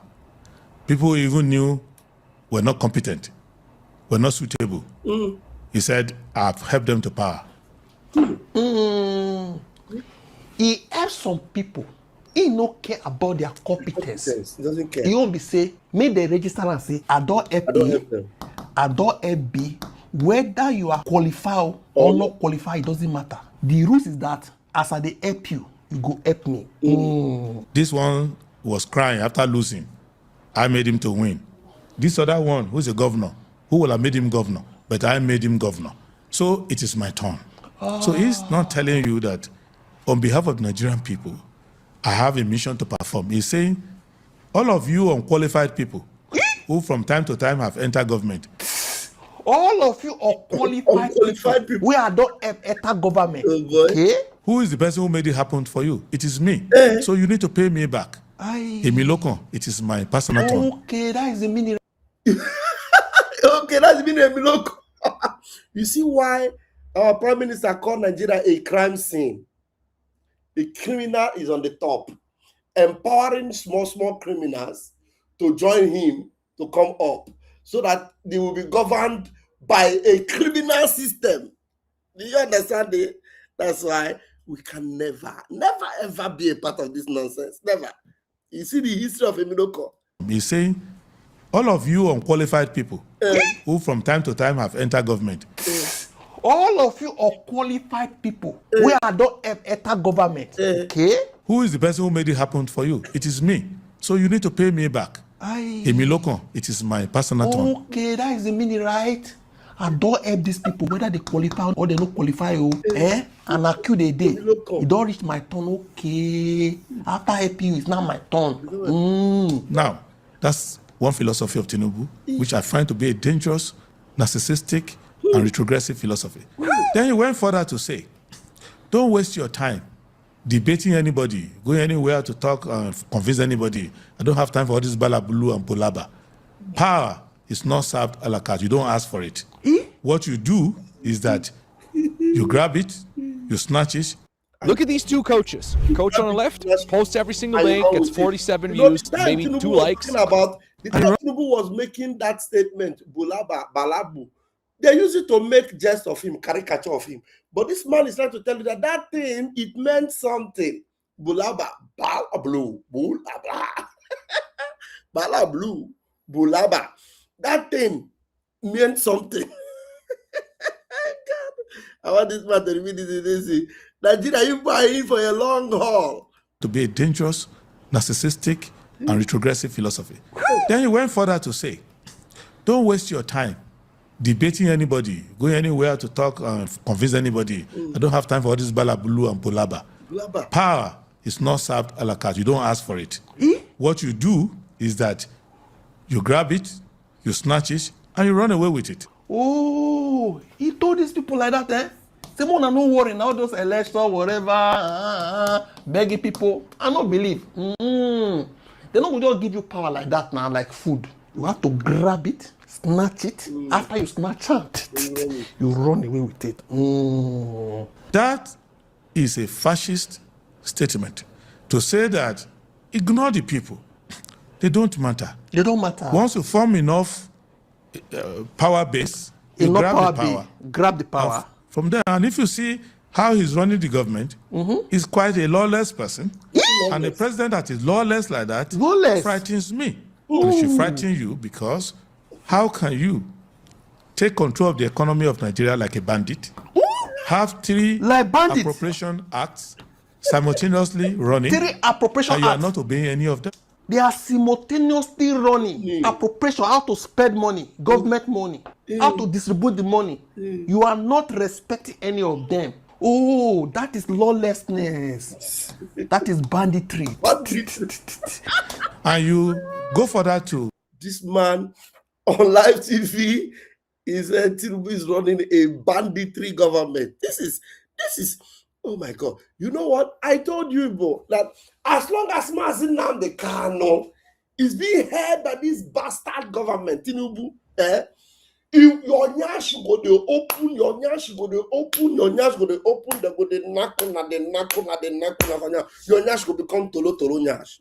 I'm telling you. Pressure, how to spend money, government money, how to distribute the money. You are not respecting any of them. Oh, that is lawlessness. Bandits. That is banditry. And you go further to take loans as you want and whimsically spend the money as if it belongs to you. They collect loans in the name of these people and spend the money the way you like. Oh. You don't obey the Appropriation Act. You don't obey the Appropriation Act. And you have a contradiction between you and your minister. Contradiction between you and your ministers. Contradiction between you and your ministers. Between you and the National Assembly. Between you and the National Assembly. Between you and all your ministers. Because your ministers are coming out to say, not even 1% of my capital vote has been given to me. And nobody's accounting for the money. Ministry of Health. He talk. Oh, contradiction between your ministers. Banditry, lawlessness, no respecting Appropriation Acts. And you now make yourself a fiscal hangman that wants to hang every hardworking Nigeria under a draconian and complicated self-interested taxation regime. And you now make yourself a fiscal hangman that wants to hang every hardworking. A fiscal hangman. Fiscal hangman. Fiscal hangman that want to hang every hardworking Nigeria. How? Working Nigeria under a draconian and complicated interested taxation regime, where now people are being taxed for no representation, no performance, no government. No representation, no performance, no government. And they tax people without any due representation, no performance, nothing. So there are many people who were fumbling and bumbling in government in the past. I was very critical of President Goodluck Jonathan. I respect him. He's been very kind to me. But someone like Jonathan should not have been president. He wasn't qualified. He wasn't ready to do the work. So it's not Tinubu that's the only one. You've had Buhari. Buhari was not even present on this planet. He was living in another cuckoo land throughout the time he was there. He wouldn't know what Nigeria looked like if he saw it on the map. But he was there for 8 years. Who is this guy? Who is this guy in the first place? People there, he said Buhari would not even know how Nigeria looks like if he saw it in the map. Where are these people from? This man Gabato. God, this is serious. Honestly, I would like to go and listen to this interview. Honestly, the interview is over 1 hour on Sheu's page. I will listen to it. Hey, God. Him, he's been very kind to me, but someone like Jonathan should not have been president. He wasn't qualified. He wasn't ready to do the work. So it's not Tinubu that's the only one. You've had Buhari. Buhari was not even present on this planet. He was living in another cuckoo land throughout the time he was there. He wouldn't know what Nigeria looked like if he saw it on the map. But he was there for 8 years. So now, Tinubu is an organized and scientific destroyer of the system. Organized. A scientific destroyer. Imagine being able to build an app with your name on it just by thinking about it. Meet Base 44. Organized a scientific destroyer. And scientific destroyer. I'm telling you, this is serious. Oh boy, look at adjective where they take qualified this. Not just destroyer. Well organized, scientific, complicated. Need to enter lab. Destroyer. So he has competencies, but he's using the competencies negatively because he has seen a lot of gap. He knows 3 things. The Nigerian elite are feckless and they're about themselves. He's been financing them for some time. Okay. He's been seeing them. He knows that these people don't mean anything. They don't stand for anything. So if I confiscate the resources, they will all come to me. Okay, if I grab the resources, because they need the resources, they go come to me. Okay. And all of them will start following me. Oh, all of them will start following me because they need what they are confiscate. Okay. Yes. You have what you're looking for. He has achieved that. He has achieved that. He has achieved that. Yeah. He also knows that political parties are people just looking for a way to be recognized and be compensated one way or the other. They don't have fidelity to their party and they are not committed to that. So he's managed to make sure that such political parties are decimated. Lastly, he knows that if the Nigerian people are given a sense of fait accompli, they can lose hope and say, well, what can we do? This man is going to be there anyway. Let me just give up. So these are the 3 reasons why I think that we have not had a president as dangerous as President Tinubu. We've had poorly performing presidents. We've had incompetent presidents. We have presidents that were just not up to the task. But we've not had one that is what the Italian will call capo di tutti, the captain of them all, who is now coming to say, I will carry the entire government into a singularity. He go carry all the government into a singularity. Not make it about myself. Make it about myself, okay? And the government will be appropriating my own personal empire. Is that how you see the Tinubu government? That is how they are working. But I mean, how do you then defend or your stance at a point you made a reference? Now you need to know, this man that is speaking here, he's a Yoruba man. Oh. He's a Yoruba man. Now ask yourself, this man that is working with Koiki Media, that Yoruba man, I've forgotten his name. Someone remind me, this Yoruba man that he said Lagos, when we said Lagos is no man's land, he got angry.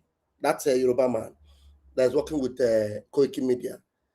Are they not alive? Where another Yoruba person who was not talking about Yoruba nation with them, look at the truth he's bringing out about Tinubu. But these other ones that are fighting for freedom, Igboho Koiki and that man, what's that? His name that with not Adebanjo. Ayo Adebanjo is late, not Ayo Adebanjo. This other guy that is still alive now, that very old man that is working with Koiki and Igboho. If you remember his name, if you write it, I will know. Where are their brain? This man is Yoruba. This man that is talking now is Yoruba. Look at the way he's talking. He's not saving anything for Tinubu. He's telling you that Tinubu is the most dangerous president ever. The name of this man talking here is Prince Adewale Adebayo. In a country where you have Olukoya, Oyedepo, Adeboye, E.A.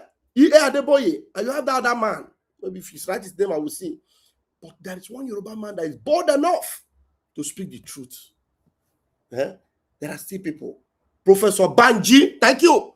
Professor Banji, yes. The other name, Akintoye. Oh, you know book. You know something. Who is this person now? Waris Jinado. Thank you. Professor Banji Akintoye. I used to respect that Professor Banji Akintoye a lot. But when he yielded and surrendered to Tinubu, that was where I knew that, who will save these people? Who will bear the cat? Because before, the way that man was talking, and the way he even distanced himself from Tony Nadi. Remember, he was working with Tony Nadi, the Nina people. When he was with Tony Nadi, he was talking. I thought this man has sense. When Tony Nadi was carrying file, going up and down, he now saw Mazin Namdekanu and saw Simon Ekpa. He distanced himself from Tony Nadi and said, this one is not even serious. I thought that man has sense. But when the man now surrendered to Tinubu, hey, Professor Akintoye, when he now surrendered to Tinubu, I said, this, the only person, apart from Pa Ayo Adebanjo, that Mazin Namdekanu respect and venerate so much, the only person I see that has sense have also gone. Who will save the rest? But thank God, there's a man talking here. That's why our brother Plan B was telling us not to generalize. He's a Yoruba man that's talking here.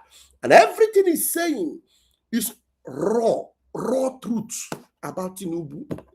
You know, Mazin Namdekanu have already decimated Tinubu before. Mazin Namdekanu already decimated Tinubu before. Yeah. So let me play it. My son is awake. So let me continue to play it now.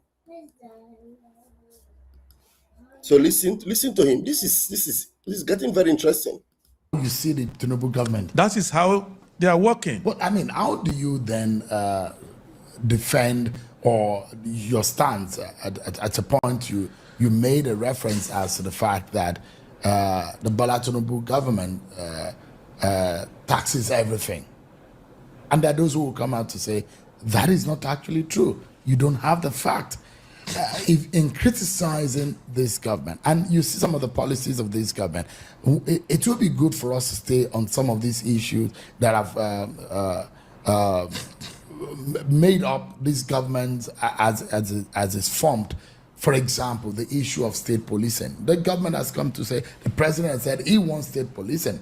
And there are those who will say, a lot of Nigerians have been asking for state policing. Are you excited by that kind of move? The Attorney General, the new one, has made a move by setting up a committee for state policing. All these is in a bid to solving our security problem. Do you appreciate that effort, for example? All window dressing. First, let's start with taxation. All window dressing. If you don't... You see? So, all the things that Shehu talked about now, Shehu was already bamboozled by all these things. Shehu, in his mind, he had already concluded that these people are making steps, they're doing things. That's why he now brought it out to name before this man, to tell him, how about all this state policing and all this nonsense, he talk about? And the man told him, all these are what? Window dressing. Oh, you know what? I love people that are blunt because I am a very blunt person. So I love people that are very blunt. Very, very blunt. All these are window dressing. Setting up a committee for state policing. All these is in a bid to solving our security problem. Do you appreciate that effort, for example? All window dressing. First, let's start with taxation. All window dressing. If you don't join me to raise this alarm, a time is coming when Bola Ahmed Tinubu will be taxing the oxygen you breathe. If you don't join me to raise this alarm, a time is coming. Vuoi sapere quanto vale la tua auto? Dai su noi. The oxygen you breathe. If you don't join me to raise this alarm, a time is coming when Tinubu will be taxing the oxygen you breathe. Appreciate that effort, for example. All window dressing. First, let's start with taxation. All widow dresses. If you don't join me to raise this alarm, a time is coming when Bola Ahmed Tinubu will be taxing the oxygen you breathe. You go to tax am? Because it's taxing everything that you need to survive. It's taxing everything that is happening. There's no sector. You can tell me a sector and I will tell you what he's doing there. So it's taxing everybody to smithereens. There are those who would disagree. And They can- someone like Taiwo Yedele has said, give me one additional tax that Tinubu Taiwo Yedele had introduced. Just Taiwo a Yedele moment. is looking for a job. No, just remember. And he can say anything. They say na job they look for. A person wey dey look for job fit talk anything. And he don't get the job. Oh. Minister of State for Finance. Oh boy. Bless me, I would say anything now. They can also get job. Oh. And for example, the argument of the proponents of this new tax regime is to the fact that it's people-oriented. It's the poor-oriented tax regime that will allow the poor to pay less in taxation and allow those who earn more to pay. What they are How saying- then do you say Tinubu is taxing? What they people are to saying death? to you is that the best way to be a barber is to barb your hair only one time, which is to behead you, to cut your head. If your head is gone, your hair will not grow anymore. That's what they are saying. That is dangerous now.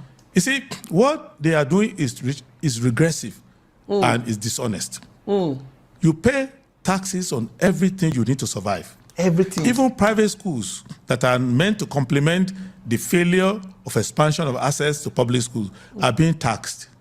There is nothing that promotes your well-being and welfare that is not taxed. What they are saying to you is this, that we will make you so poor that you'll be below our tax bracket. So that means if you are above the tax bracket currently, they go tax you where you can't fall below them. Because they can't tax the remaining, the few where carry you above, you can't get below, can't enter poverty level. Oh. Let all the money in your pocket and you have no money left.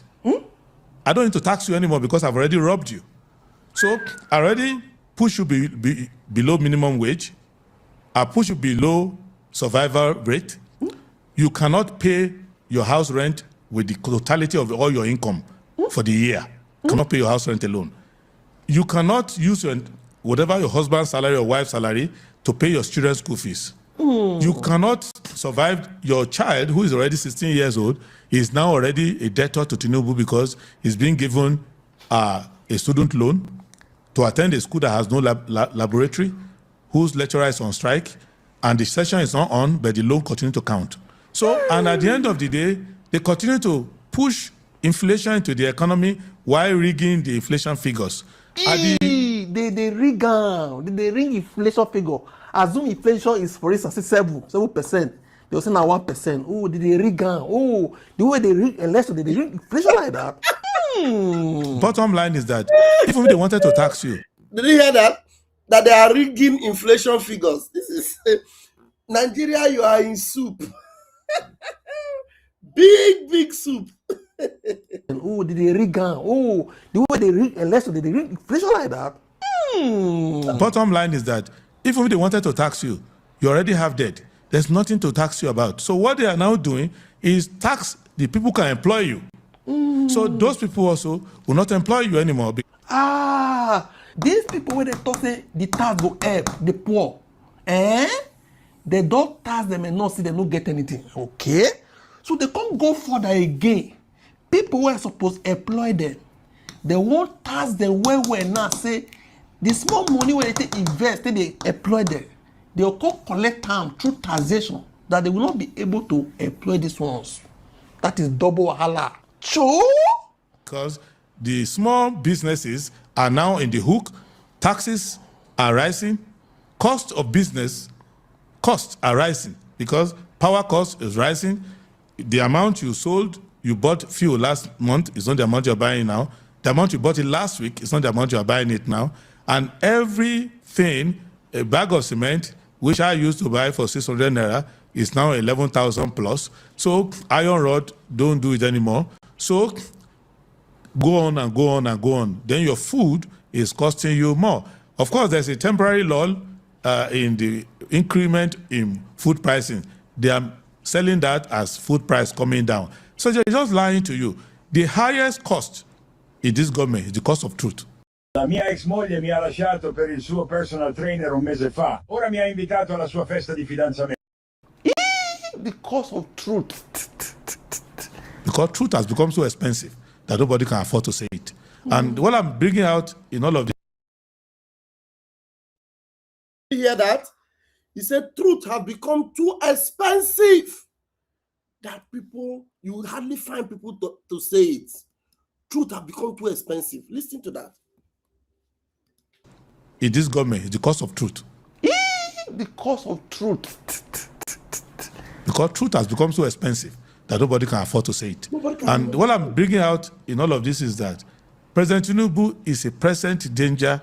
See, the reason why you need to appreciate what this man just said about truth being too expensive is people you already thought had integrity, they have lost their integrity. The only man that now have integrity among those that can speak openly and boldly is Mazin Nnamdi Kanu. The rest of them have cowered and run away. You know, all their people are now looking for those that will speak for them. Where Mazin Nnamdi Kanu is in. Shora is still talking in the streets. Shora is a man of truth also. And that's why Mazin Nnamdi Kanu can easily, support him, and encourage him. But you see, the truth is now too expensive. People cannot afford the truth. To you, the highest cost in this government is the cost of truth. The cost of truth. Because truth has become so expensive that nobody can afford to say it. And what I'm bringing out in all of this is that President Tinubu is a present danger to this democracy. Is the present danger. How can one man can be danger to democracy? That's very dangerous, one man. And the earlier the people of Nigeria realize that and come out en masse in the next election and vote not only him out, empty the National Assembly. Let us start afresh. Vote if you say, I don't like Tinubu, but I like the senator representing me, then you are confused. Because the senator is not representing you. So you want a revolutionary election? You want an election that empties the plate. Remove all of them. Let those who are in National Assembly now come and be outside. So like Trump said, empty the swamp. Yes. Drain the swamp. Yeah, in this place, you drain the swamp. Okay. You also wash the swamp clean. Okay. And then put concrete on top of the swamp so that nobody goes to that swamp anymore. Okay. And then you can start building, because there are many challenges. As I'm interviewing you now, not less than 10,000 children have been born in Nigeria. And they need water, they need electricity, they need housing, they need education, no investment in that. So you spend your time papering over the problems of the president. President is good at politics. Okay. He has A1 in politics. Okay. By hiding the F9 he has in governance. If he win election, if he retain himself, if he bring people into power, but to govern F9. F9. You know, Sabi, that is too poor now. No be B, no be C, no be D, F, no be F1, F2, F3, F4, F5, F7, F9 in governance, but A1 in grabbing power. So, and I'm focusing on the F9 he has in government. There are some areas of government that President Tinubu doesn't have F9. He has absence. Absence? You don't even write exam. At least he go say he get A now. Some aspect of governance. But no, they even write exam, no, they appear for that area at all. That means it's below F9. Doesn't even show up. Now, those are the areas I want Nigerians to focus on. But he's entitled to his politics of survivor. Politics of survivor. After he don't grab power, enter there, he can retain himself to survive in that power. But to govern, cannot. This lecturer. Is entitled to make friends. Is entitled to say, I will not solve Nigerian insecurity problem, but I will make friends with the Americans and hire lobbyists to help me, my wife, and my government. He prefer to make friends with Americans when he go judge them concerning insecurity for Nigeria, rather than solving the problem. Like making friend with a lecturer instead of ready to pass. I believe say our friendship will give me A1. So that they can exonerate me and not Maduro me. So he is his right. But it's my right to point to the fact that we didn't elect him to come and re-elect himself.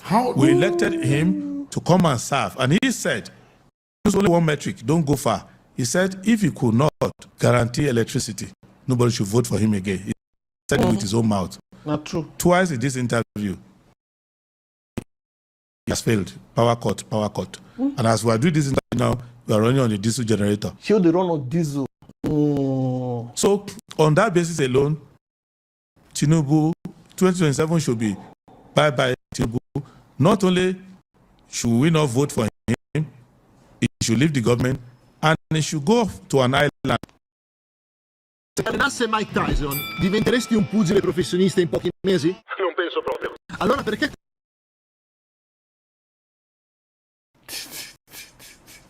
They say me come out for government, go an island, make you no even stay for Nigeria. Somewhere and go and relax for some time. Una don't get am so make I show you right. Listen, I wrote many things. Boko enter class. First, the Tinubu system. Wetin him talk? He talk say Tinubu represent political system of selfish elite rule. Okay? According to him, this system believes in some certain things. For instance, they believe say Nigeria belongs to them. That is the small elite cycle where they deal with Tinubu. The few politicians they believe in that they get Nigeria will be ordinary citizens. Okay? The elite they trade power among themselves like karo.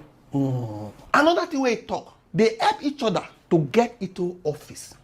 So if you know that cycle, you know people get into office. They believe leadership is their entitlement. He says Tinubu was openly listed people when he don't help into power, according to him. Okay? He thought say Tinubu believes say he don't invest in politicians that now at the time to reward them among that cycle of people will be say they know even they competent. He calls that mentality narcissist dangerous and anti-democratic. He continued. Number two, Tinubu's grab power philosophy. According to him, Tinubu thought say they know they serve power a la carte. Using the French phrase. How do you get power? Not be through this. No.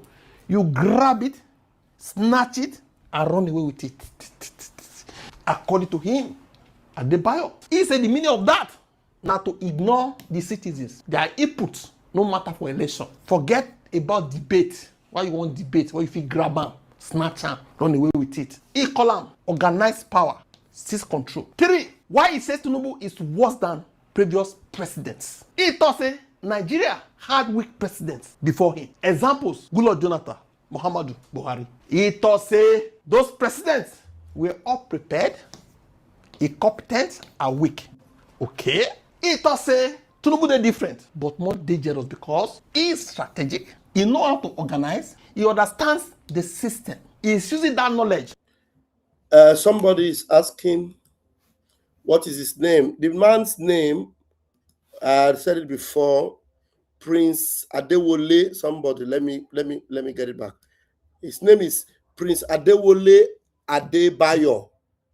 Prince Adewole Adebayo is the name of the man. So, that's for the knowledge. Nigeria had weak presidents before him. Examples: Goodluck Jonathan, Muhammadu Buhari. He thought say those presidents were all prepared, incompetent, and weak. Okay? He thought say Tinubu dey different, but more dangerous because he is strategic. He knows how to organize. He understands the system. He is using that knowledge to consolidate power. Oh, Jehovah. He calls him an organized and scientific destroyer of the system. Sure. 4. Tinubu centralizes power. He thought say Tinubu wants to turn government into a personal empire. He calls it a Tinubu singularity, meaning everything revolves around one person, around him. Institutions become weak, like EFCC, police, ICPC, they'll call weak. Now, holy him, they talk with him, the apple. To say, because of this, democracy becomes secondary. You need tons of experience to go viral, right? Want to go viral like your favorite creator? I found a trick to go viral on all platforms. This trick is inspired by Mr. Beast's strategy, and I shared this trick with 500 strangers on the internet. And what happened next will blow. It's accusation about lawlessness. I think say I wrote many things. Adebayo accuses Tinubu of ignoring laws he even signed, himself signed. He claims Tinubu signed multiple appropriation acts, but government spending does not follow them. The government is running contradictory budgets. Loans are being taken while spending is unclear. They know what they use the money to do. He says ministers themselves complain they have not received even 1% of their capital allocation. I want to cry. His conclusion: money is moving, but Nigerians are not seeing the result. They don't capture everywhere be that now. Six on tax or taxation. Adebayo says Tinubu is taxing everything where people need to survive. He thought say if this thing continue, soon they may tax the oxygen where they breathe. His main argument is this: Tinubu is taxing the rich and businesses heavily, and because of that, heavy taxation on the rich no can't get money when they cut to employ poor people. Businesses no go fit expand. Small businesses no go fit survive. Employment opportunities go disappear. That means the country will just collapse. So according to him, when the rich are squeezed by taxes, the poor will lose job. So all the poor people where they just say, consign them. When they don't tax your guy, if you breathe again, you go tell them, say, come on, say, no fit pay salary. So his argument about poverty and tax. He thought say the government thought say the tax system, they protect the poor. Now, she'll talk this one, but he called reject them. He said that they deceive us. His argument: the system first destroys people's income, their taxation. Then it says the poor are protected because they fall below the tax bracket.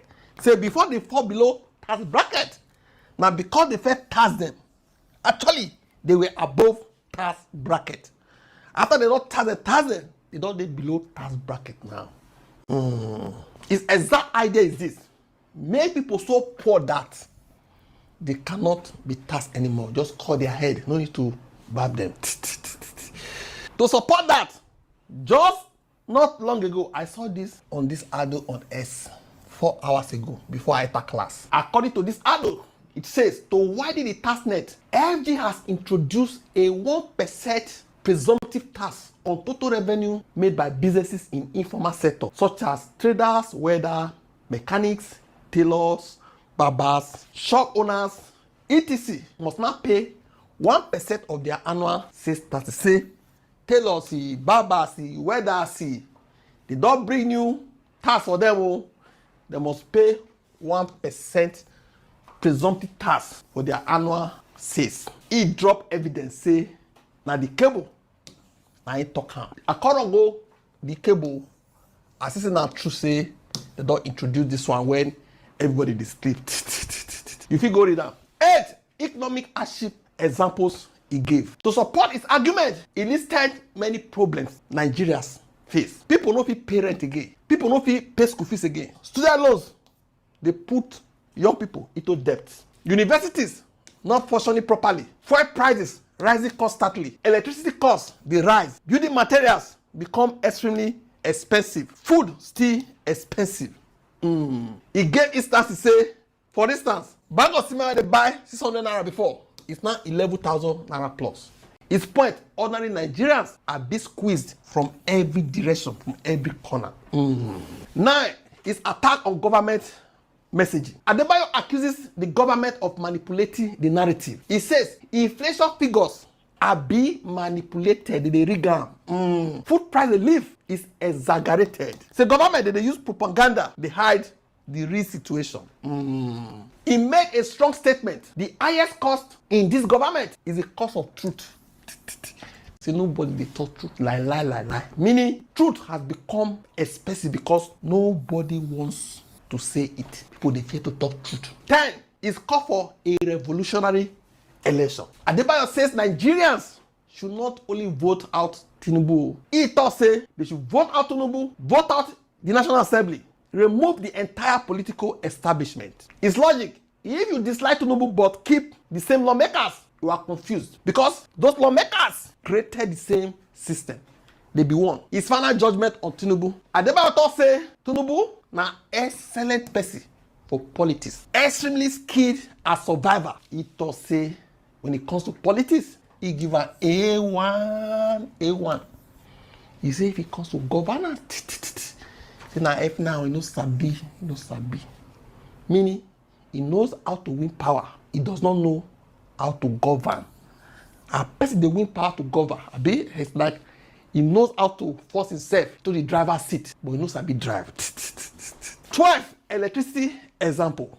He thought say when Tinubu they can pay. He thought say if I cannot guarantee electricity, do not vote for me again. He say why they did that podcast so they don't take light 2 times. He calls the moment say Tinubu don't fail for what he talk.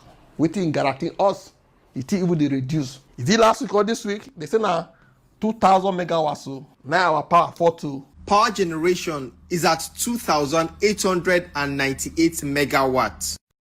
Qualunque cosa tu desideri, ordinala su Glovo. Scarica l'app e ricevi tutto ciò che vuoi in pochi minuti. Imagine being able to build anything.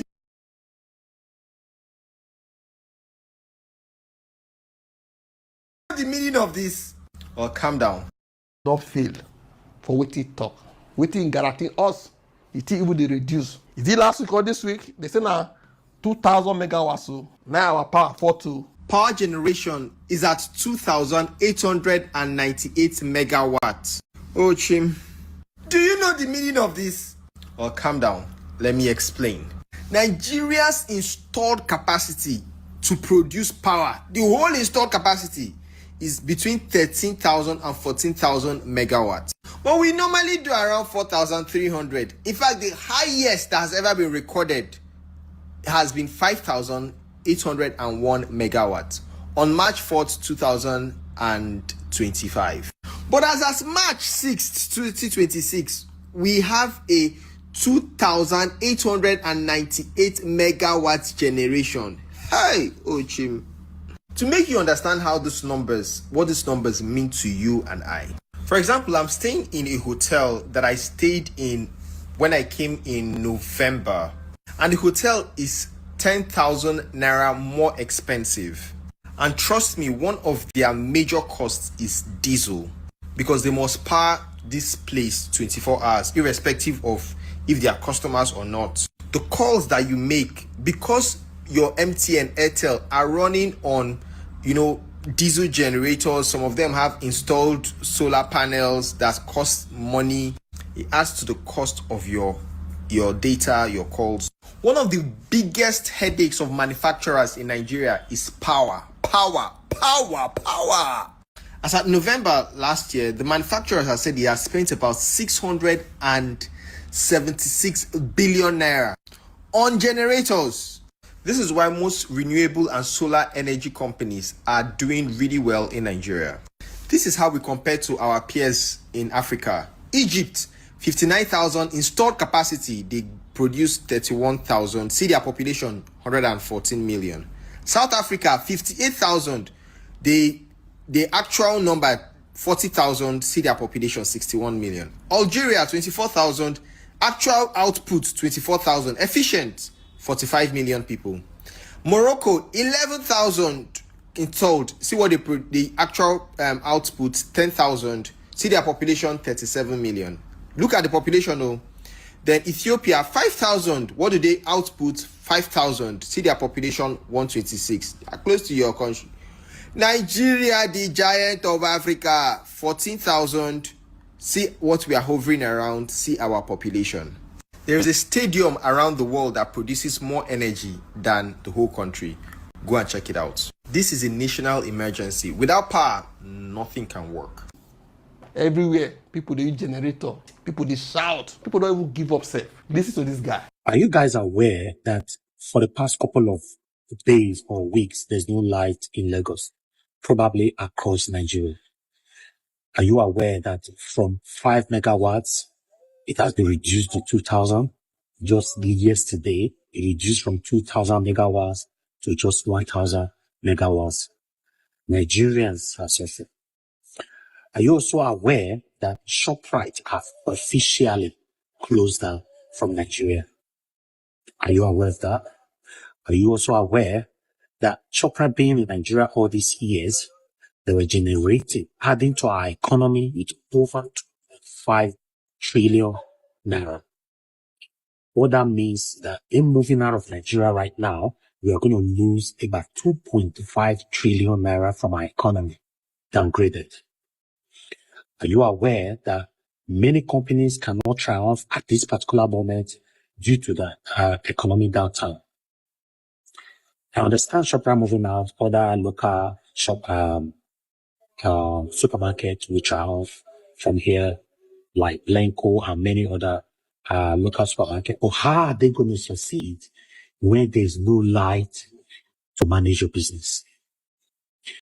Are you also aware that we don't having the permanent light at all in Nigeria have affected all companies, including high companies and low companies, in Nigeria? Are you aware that a lot of Nigerians cannot even follow what is happening, in the mainstream medias anymore because they don't have light, either to charge their phone, to watch from home, or even to go to the internet? Are you aware that not having a permanent light or don't have light at all means that you making call, like buying a recharge card, recharging your phone and all that, you are going to pay more? Are you aware not having light at all affects every intervals of your life as long as you live inside Nigeria? You hear also everywhere dabaru. Anyway, his final conclusion 14. Adebayo says in 2027, Tinubu should be voted out. The National Assembly should be emptied. A new political order should start. He thought say Tinubu should leave government. Make it go rest somewhere. Go island like that. Make it come out. What island go stay for there? Make it return later. I see wetin another government fit do the miracle wey they fit do. Say the problem, he must have big government. You don't hear that so. Say Tinubu na A1. He get for politics. For governance, na big F9. What do you think? Drop it in the comment section. Don't forget to like, share, and subscribe to this channel. Thank you.